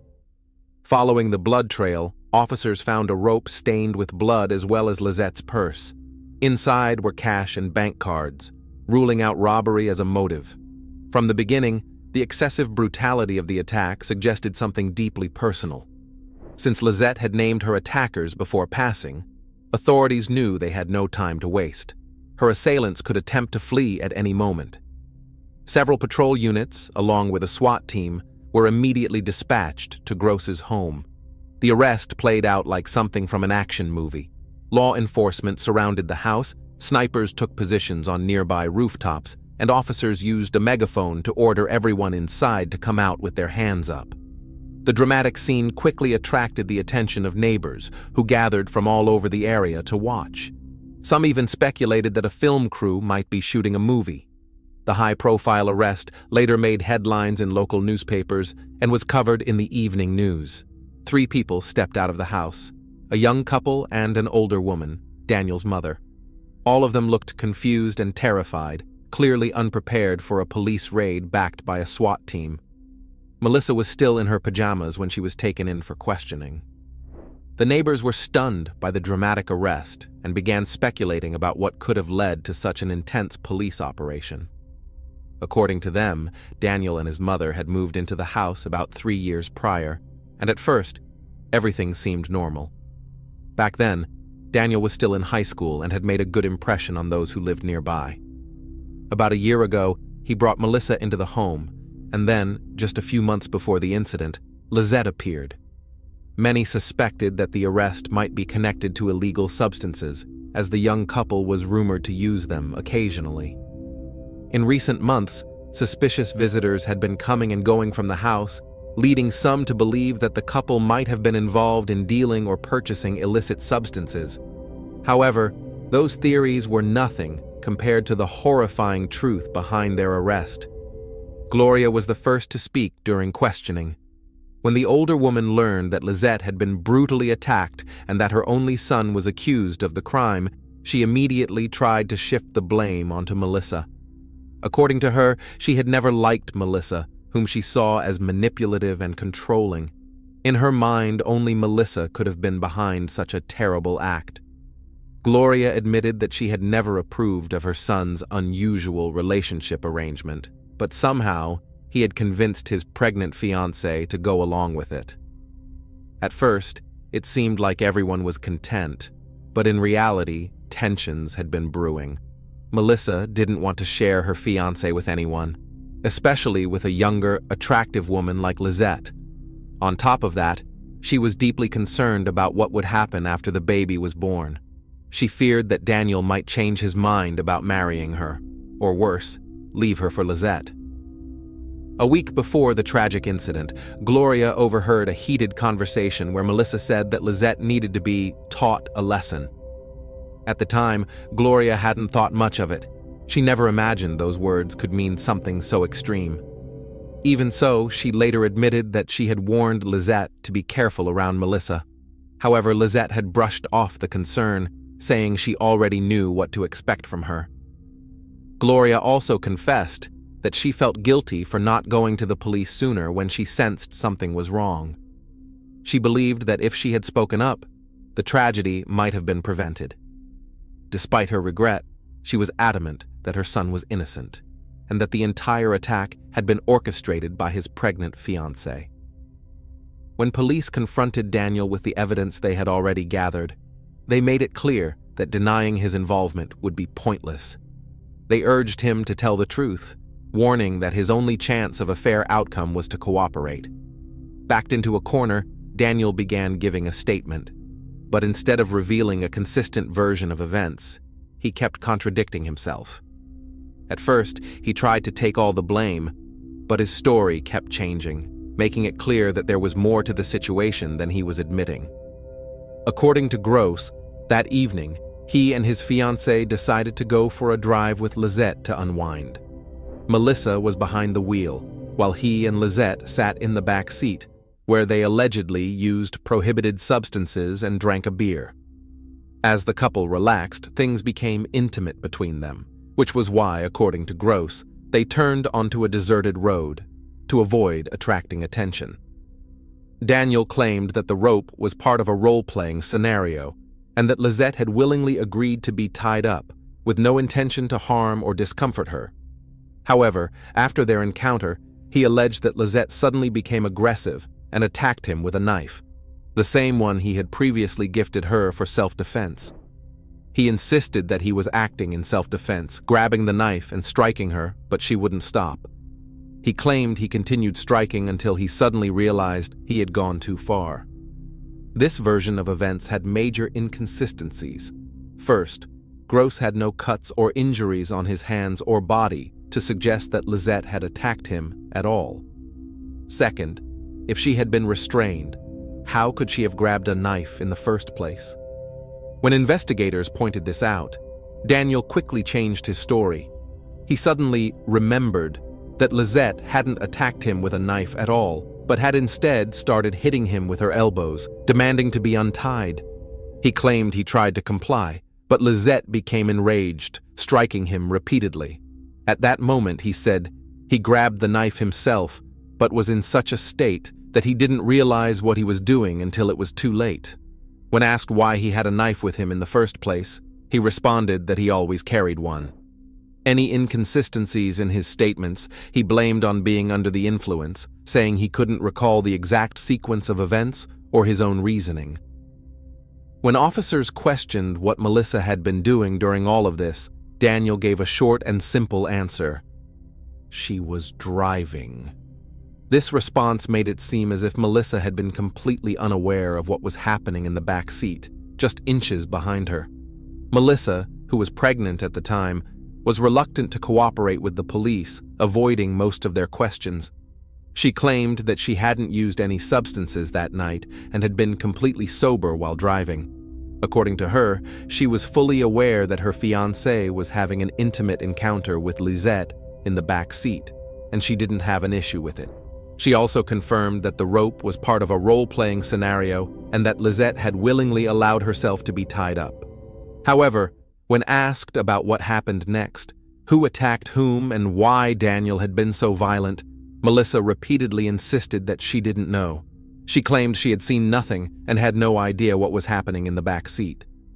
Her explanation was that she had turned up the music so loud that she didn't notice when sounds of pleasure turned into screams of distress. Her description of the following events was vague and inconsistent. She stated that she pulled over only because Daniel told her to, but still didn't understand what was going on. By the time she realized something was wrong, she believed that Lizette was already unresponsive. According to her, Daniel assured her he would handle everything and instructed her to stay in the car. Melissa claimed that Daniel then dragged what he believed to be a lifeless body from the vehicle and left it on the side of the road. Afterward, she admitted, they made a clumsy attempt to get rid of the evidence. As mentioned earlier, before passing away, the victim was able to state her name and identify those responsible for the attack. However, due to severe blood loss and a critical injury to her throat, she couldn't provide any further details. The man who stayed with her on the roadside, applying pressure to her wound until paramedics arrived, later testified in court. He had urged her to keep speaking to stay conscious, and during that time, she revealed that there were 2 attackers. After being left for dead on the deserted road, she managed to regain consciousness and crawled toward the highway, hoping someone would stop and help. That night, 2 cars passed by before help finally arrived. The driver of the first vehicle didn't even slow down and never reported seeing anything unusual. The second driver, an elderly woman, was too afraid to stop on a dark, empty road. However, after reaching town, she called emergency services. Interestingly, her call was placed around the same time as the call made by the man who had found Lizette. Lizette repeated the names of her attackers once more to the paramedics who arrived on the scene and mentioned the 3 cars, 2 that had driven past and the one she had been in before the attack. She repeated the names again while being airlifted to the hospital. Yet, for some reason, no one thought to record her statements or document them on video. This became a significant issue later, as her statements could have been challenged in court or dismissed as unreliable due to her weakened state. Even though the suspects had started giving statements and didn't deny being involved in the attack, law enforcement needed strong evidence for the trial. There was also the possibility that Melissa and Daniel could later retract their confessions. Investigators knew they had to act fast and conducted a search of the home where the three had been living. Inside Daniel's room, officers found prohibited substances, confirming that he had been under the influence that night. In Melissa's bedside drawer, they discovered prescription medication, traces of which were later found in Daniel's system, despite his claims that he had never taken anything like that. In the garage, officers found a rope identical to the one used to bind the victim's wrists. Another section of the same rope was in the trunk of the car the trio had been driving that night. Furthermore, forensic experts analyzed the blood-stained rope found near the roadside, confirming that it carried both Lizette's and Daniel's DNA, proving that he had been the one who restrained her. The car's interior had been cleaned, but not thoroughly enough. Forensic testing easily identified whose blood had been inside the vehicle. Investigators also found the knife used in the attack, which the suspects hadn't managed to dispose of. While the blade itself had been wiped clean of fingerprints, Daniel's prints were found on the plastic bag it had been stored in. The defense team tried to argue that the attack on Lisette had been unplanned and happened in the heat of the moment. However, all the evidence pointed to the opposite. The presence of both the knife and the rope in the car, the chosen remote and isolated location, and the brutal nature of the attack itself. Everything suggested that this wasn't an impulsive act. It was something that had been carefully set up in advance. Daniel and Melissa had planned everything in advance. This crime was supposed to be perfect. They believed that if Lisette disappeared, it would take time before anyone started looking for her. Most of her family lived in another city, and she hadn't been in frequent contact with her father. At work, her colleagues wouldn't raise alarms right away, buying them valuable time. Daniel deliberately struck her in the face and neck, intending to disfigure her beyond recognition and make identification difficult if her body was ever found. The sheer number of injuries indicated that she was never meant to survive. When they left her on the roadside, they assumed she was already gone, but they didn't check to make sure, thinking that even if she was still alive, she wouldn't last until morning due to the cold. The couple didn't immediately try to cover their tracks, believing they had plenty of time before the body would be discovered. However, the early morning police raid caught them completely off guard. Had everything gone according to plan and Lisette not lived long enough to give her statement, they might have escaped justice. One question remained. Why would Daniel commit such an extreme act if he was already getting exactly what he wanted? He had worked hard to create this unusual living arrangement, and he seemed satisfied with it. So why would he suddenly decide to eliminate Lisette? It didn't add up. The answer came from Gloria. She revealed that her son had underlying mental health issues and trouble controlling his temper. However, she insisted that, in general, he wasn't dangerous. But Melissa, desperate to get rid of her romantic rival, had been secretly giving him the very medications found in her nightstand, substances later detected in his system. Under their influence, Daniel became more suggestible, and Melissa repeatedly convinced him that Lisette needed to be dealt with. Eventually, he followed through on her wishes. Daniel refused to take a plea deal, insisting on taking full responsibility and claiming that Melissa had only been driving and had not participated in the attack. Given that she was pregnant at the time of her arrest and authorities were concerned that stress could cause complications, she was placed under house arrest until her trial. Daniel's trial began in the summer of 2018. At the first hearing, he apologized to Lisette's family and pleaded guilty to first-degree murder with aggravating circumstances. However, he continued to refuse to provide details about his actions or a clear motive, claiming that his memory was unreliable due to the influence of prohibited substances. In August 2018, he was convicted of first-degree murder with all associated charges and sentenced to life in prison without the possibility of parole. At that time, Melissa was still awaiting trial. She denied any involvement in planning or carrying out the attack and hoped to avoid punishment since Daniel had taken all the blame. However, Lizette's family pushed for her conviction, insisting that she had played a major role. The legal process dragged on for years. It wasn't until 2023 that Melissa, now 30 years old, was finally found guilty on all counts. Although she had never held the knife, she had conspired, planned, and facilitated the attack, as well as helped dispose of evidence. She was sentenced to 15 years in prison. Remarkably, Daniel's case was also reviewed in 2023. At 24 years old, his life sentence was reduced to 16 years behind bars. Lizette's family was outraged by what they saw as lenient sentencing and vowed to appeal the decision. Thanks for watching, everyone. Your support means a lot to me, and you can help my channel grow by hitting that like button, dropping a comment, and sharing this video. Your engagement really makes a difference. See you soon. Hey guys, today we're diving into another truly horrifying case. If you want to support my channel, make sure to subscribe and stay active. It really helps me out. I'd be super grateful for that. Let's get started. Along a deserted stretch of road in the state of Morelos, the body of a young woman was discovered.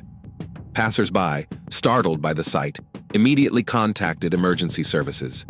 She was lying motionless, her clothes wrinkled and soiled, with visible bruising on her skin. There were no identification documents or personal items nearby to help establish who she was. For investigators, this marked the beginning of a case that would uncover a deeply troubling series of events. Ariadna Fernanda Lopez Diaz was born on July 5, 1995, in one of the tougher neighborhoods of Mexico City. Though her upbringing was marked by limited means, her home life wasn't without love. She was raised by her mother alongside her older brother, Omar. Their small family stuck together, even in the absence of a father figure who had shown little interest in being part of their lives. Omar stepped into that gap, becoming both a role model and protector for Ariadna, and their close bond gave her the sense of security that someone always had her back. Ariadna had a naturally warm and outgoing personality, which made her popular among peers. She was quick to make friends, known for her sincerity and willingness to lend a hand. Her school years were filled with close friendships and shared dreams about the future. But her young adulthood was shaken by tragedy. In 2018, when Ariadna was just 23, her mother was diagnosed with cancer. The illness advanced rapidly, and the family soon faced the devastating loss. The passing of her mother hit both Ariadna and Omar hard. The experience deepened their bond and forced Ariadna to mature quickly, stepping up to take responsibility for her own path. In memory of her mother, she got a tattoo with her name, carrying that legacy with her permanently. Even before her mother's illness, Ariadna had entered a relationship with a young man. Their connection developed quickly, and soon after she learned she was expecting.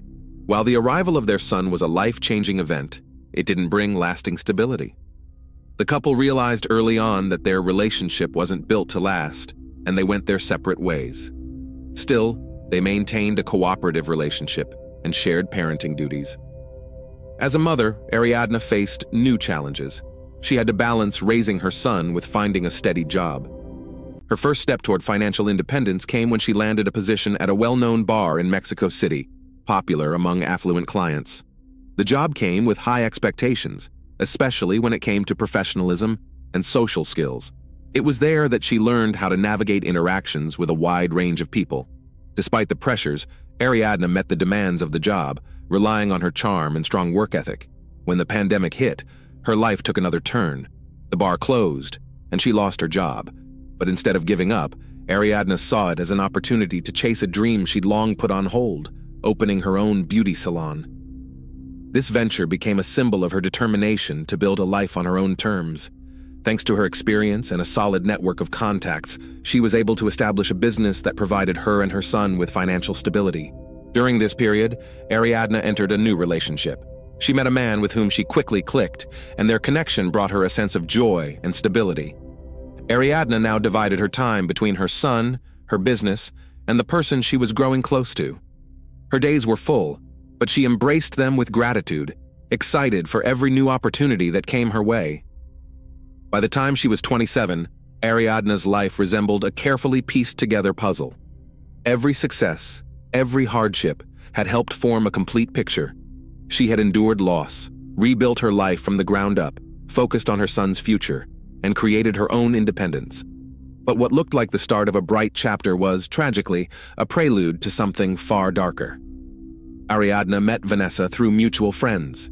They first connected at a social event Ariadne attended with some girlfriends. Vanessa immediately stood out, young, energetic, and charismatic.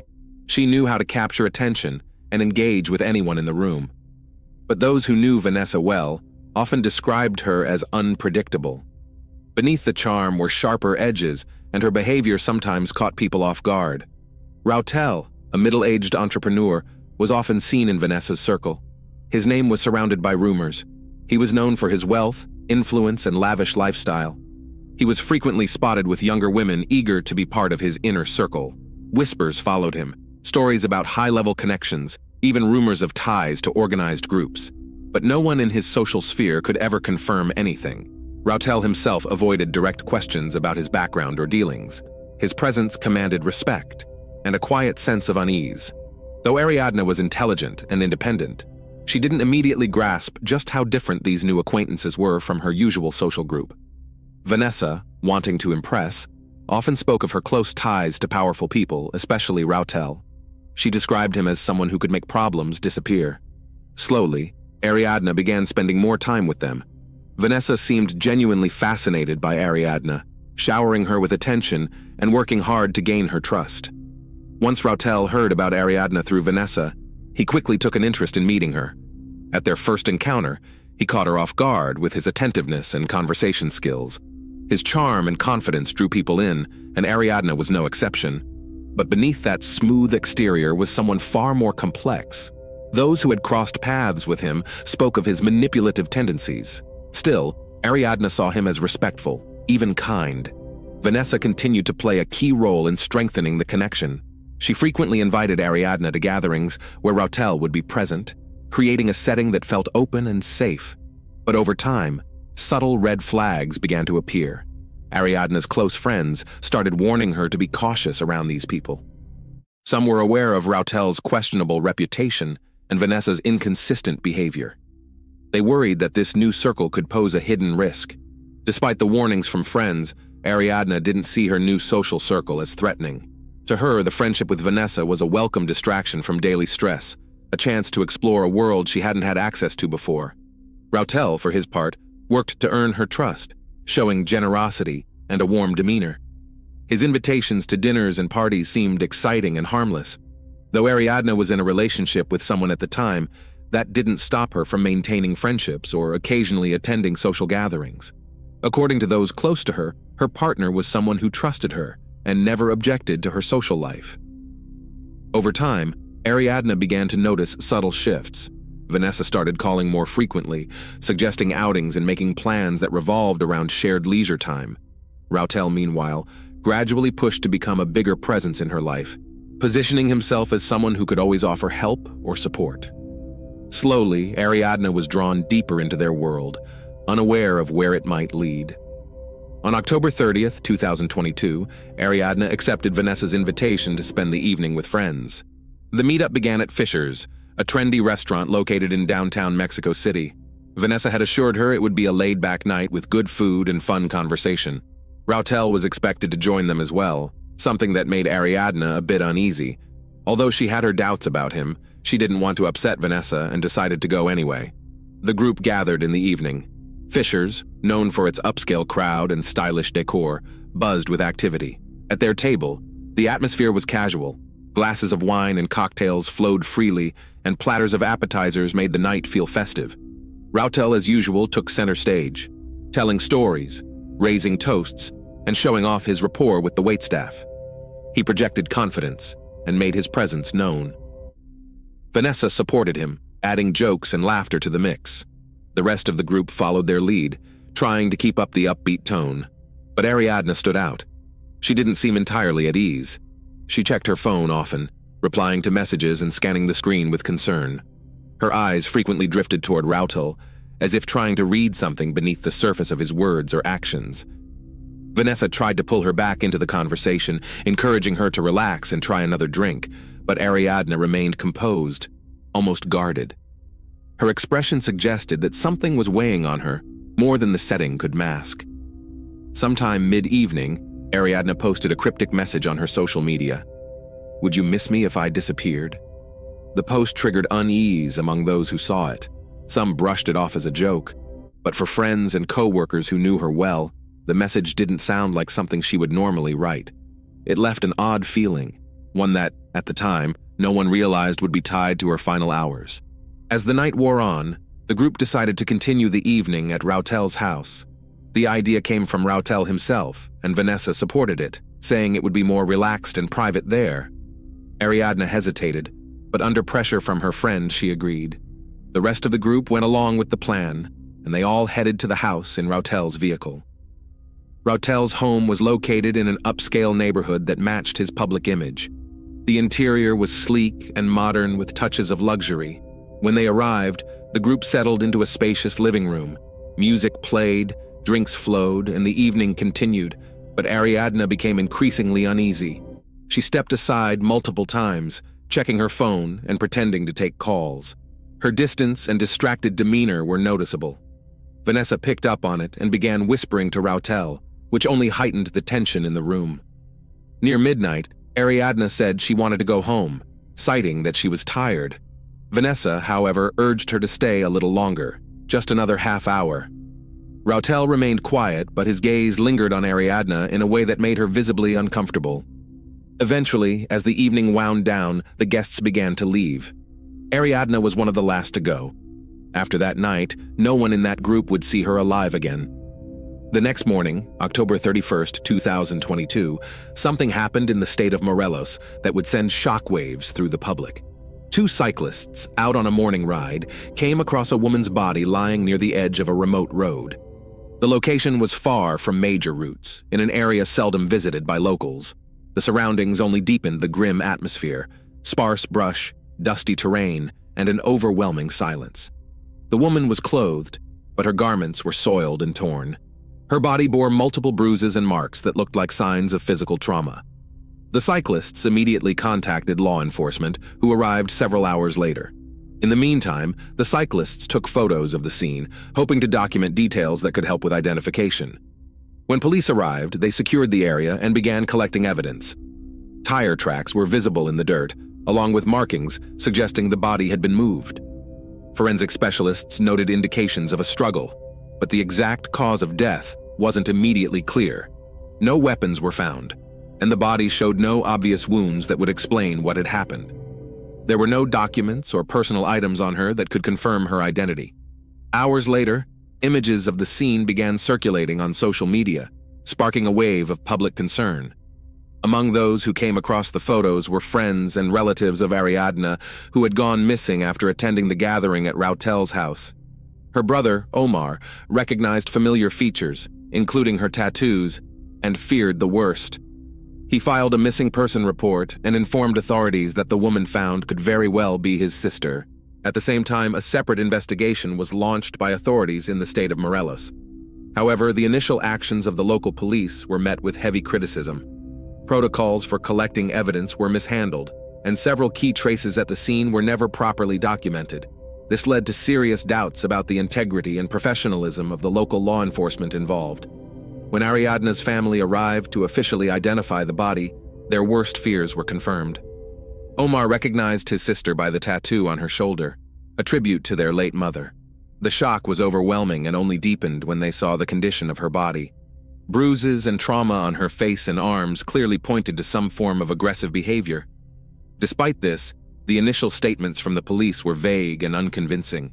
The family's first response was a call for justice. They immediately demanded a transparent investigation and that those responsible be held accountable. That same day, they reached out to friends who were active on social media to raise awareness. The campaign quickly spread, gathering attention from thousands of users.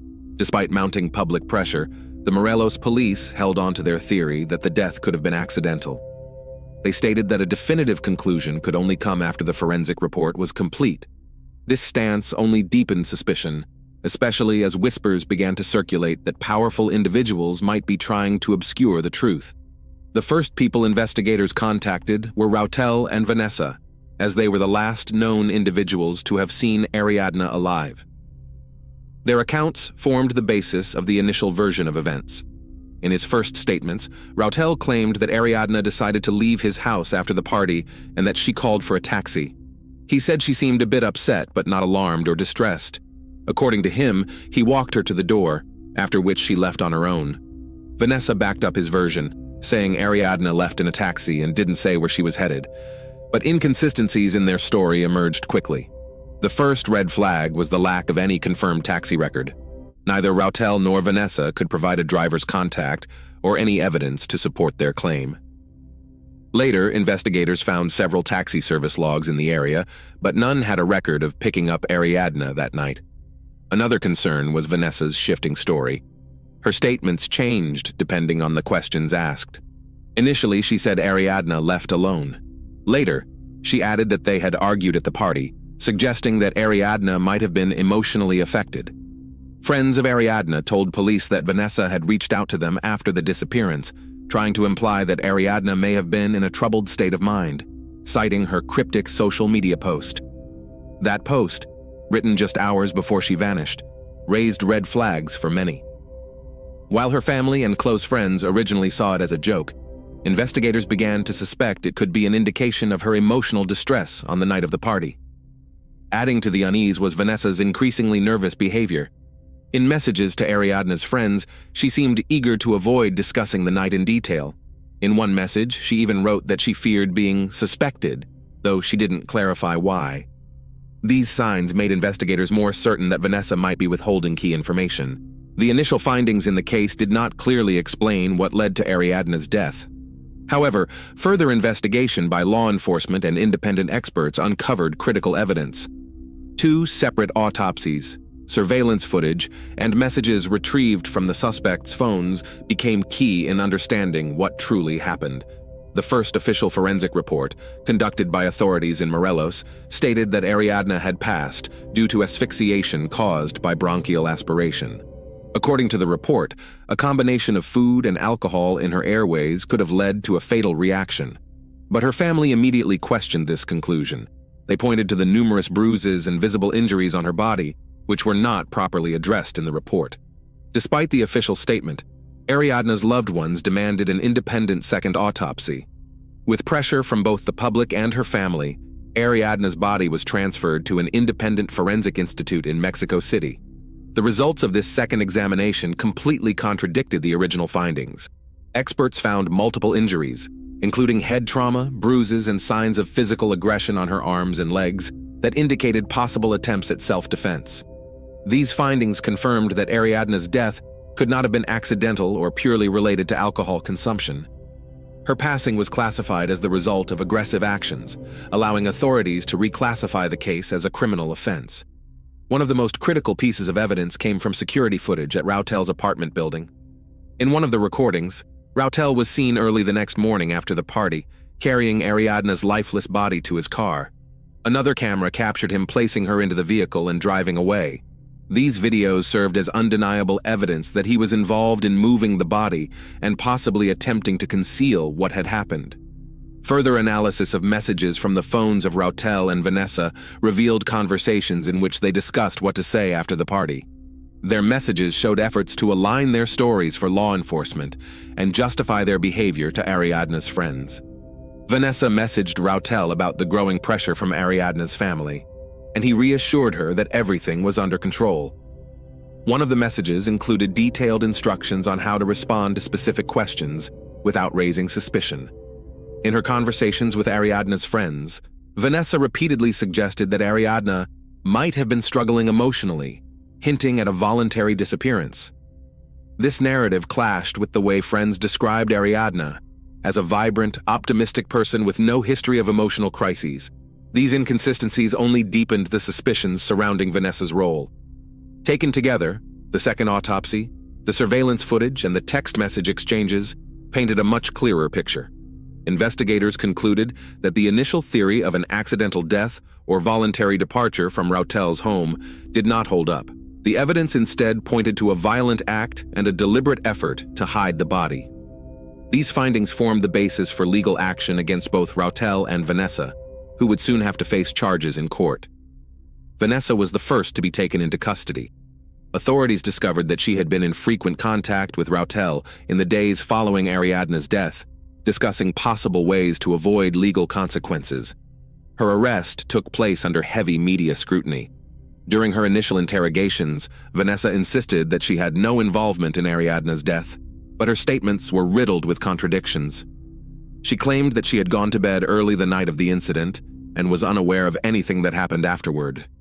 However, further investigation revealed that this was not true. Message logs showed that she had been fully aware of the situation and had discussed key details with Rautel. Investigators also found that Vanessa had taken active steps to destroy potential evidence, deleting photos, conversations, and trying to distance herself from any connection to the aftermath. Realizing the weight of evidence stacked against him, Rautel decided to turn himself in. He arrived at the police station accompanied by his legal team and proclaimed his innocence. According to his statement, he did not commit a crime against Ariadne. Instead, he panicked after finding her unresponsive in his home the morning after the party and tried to hide her body, fearing he'd be blamed. Investigators, however, raised serious doubts about his account. First, the second autopsy had clearly established signs of physical trauma, contradicting his claim that she passed without interference. Second, surveillance footage showed him carrying her body in a deliberate manner, attempting to avoid being seen, behavior inconsistent with someone trying to get help. Additionally, his text exchanges with Vanessa revealed that they had coordinated their stories and actively tried to mislead others about what happened. At this point in the investigation, troubling new information emerged, suggesting potential corruption. There were growing suspicions of a connection between Rautel and a prosecutor in Morelos. The original autopsy report from that state had notably omitted any mention of injuries that indicated aggression. Public activists and Ariadne's family alleged that the prosecutor might have used their position to protect Rautel. These allegations sparked widespread public outrage.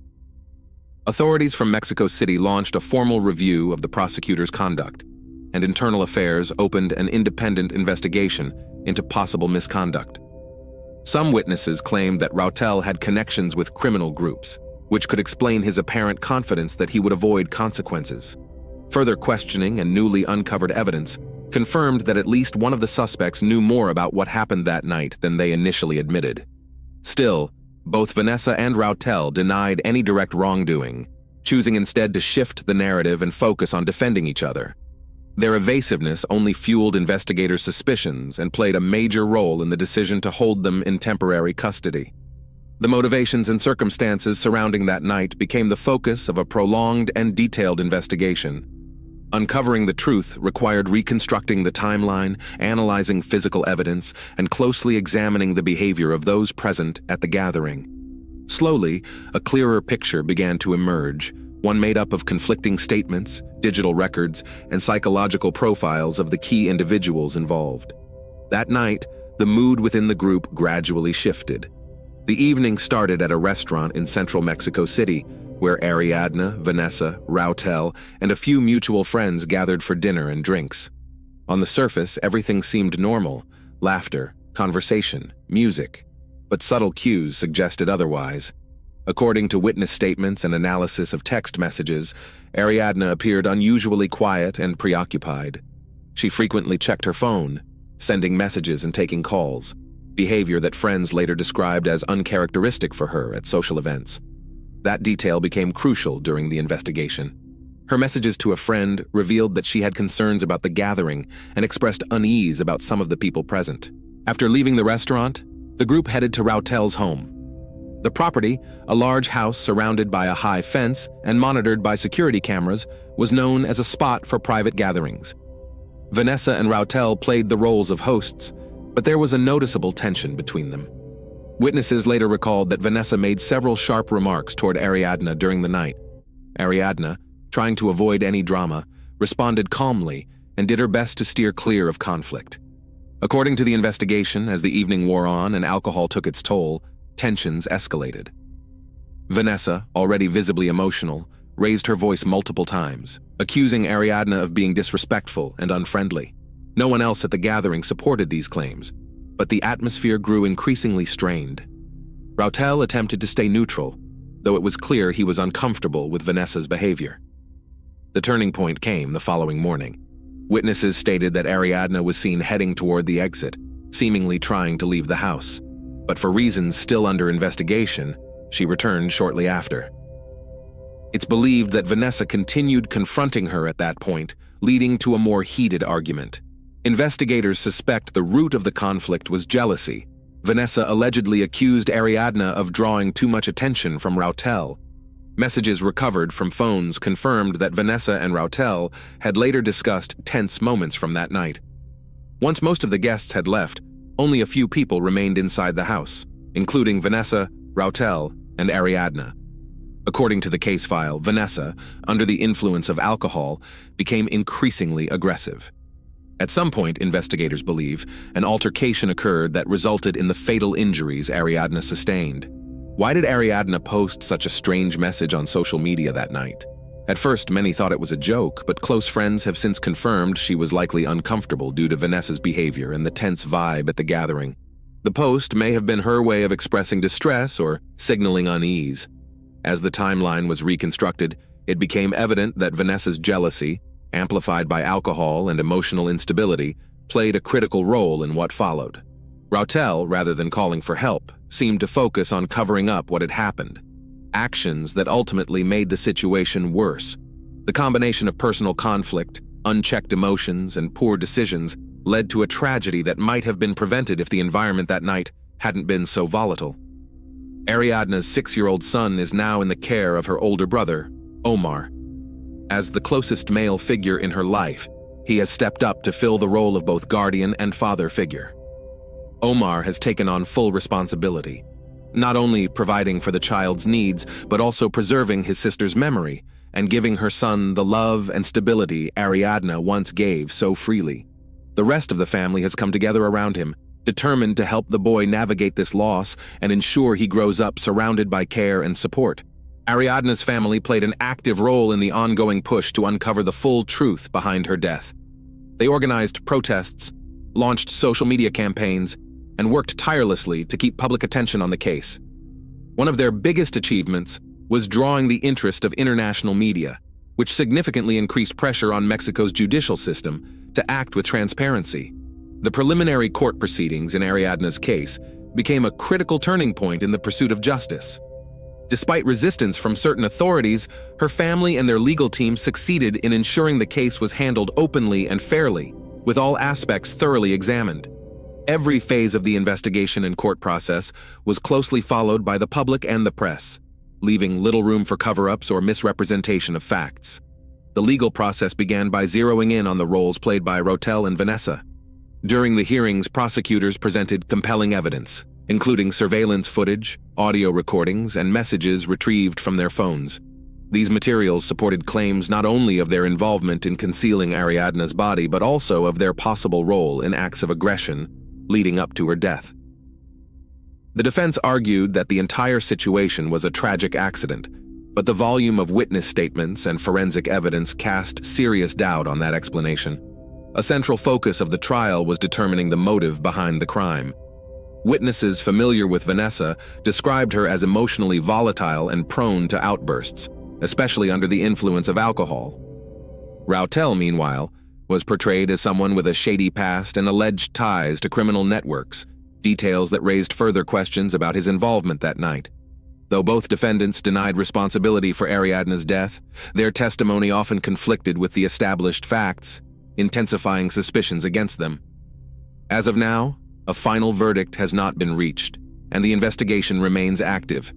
However, based on the evidence gathered, prosecutors have filed charges of homicide, potentially classified as femicide, a crime driven by gender-based hostility. In Mexico, such a classification is considered an aggravating factor and could lead to a maximum sentence of up to 70 years in prison if both suspects are found guilty. Thanks for watching, everyone. Your support means a lot to me, and you can help my channel grow by hitting that like button, dropping a comment, and sharing this video. Your engagement really makes a difference. See you soon.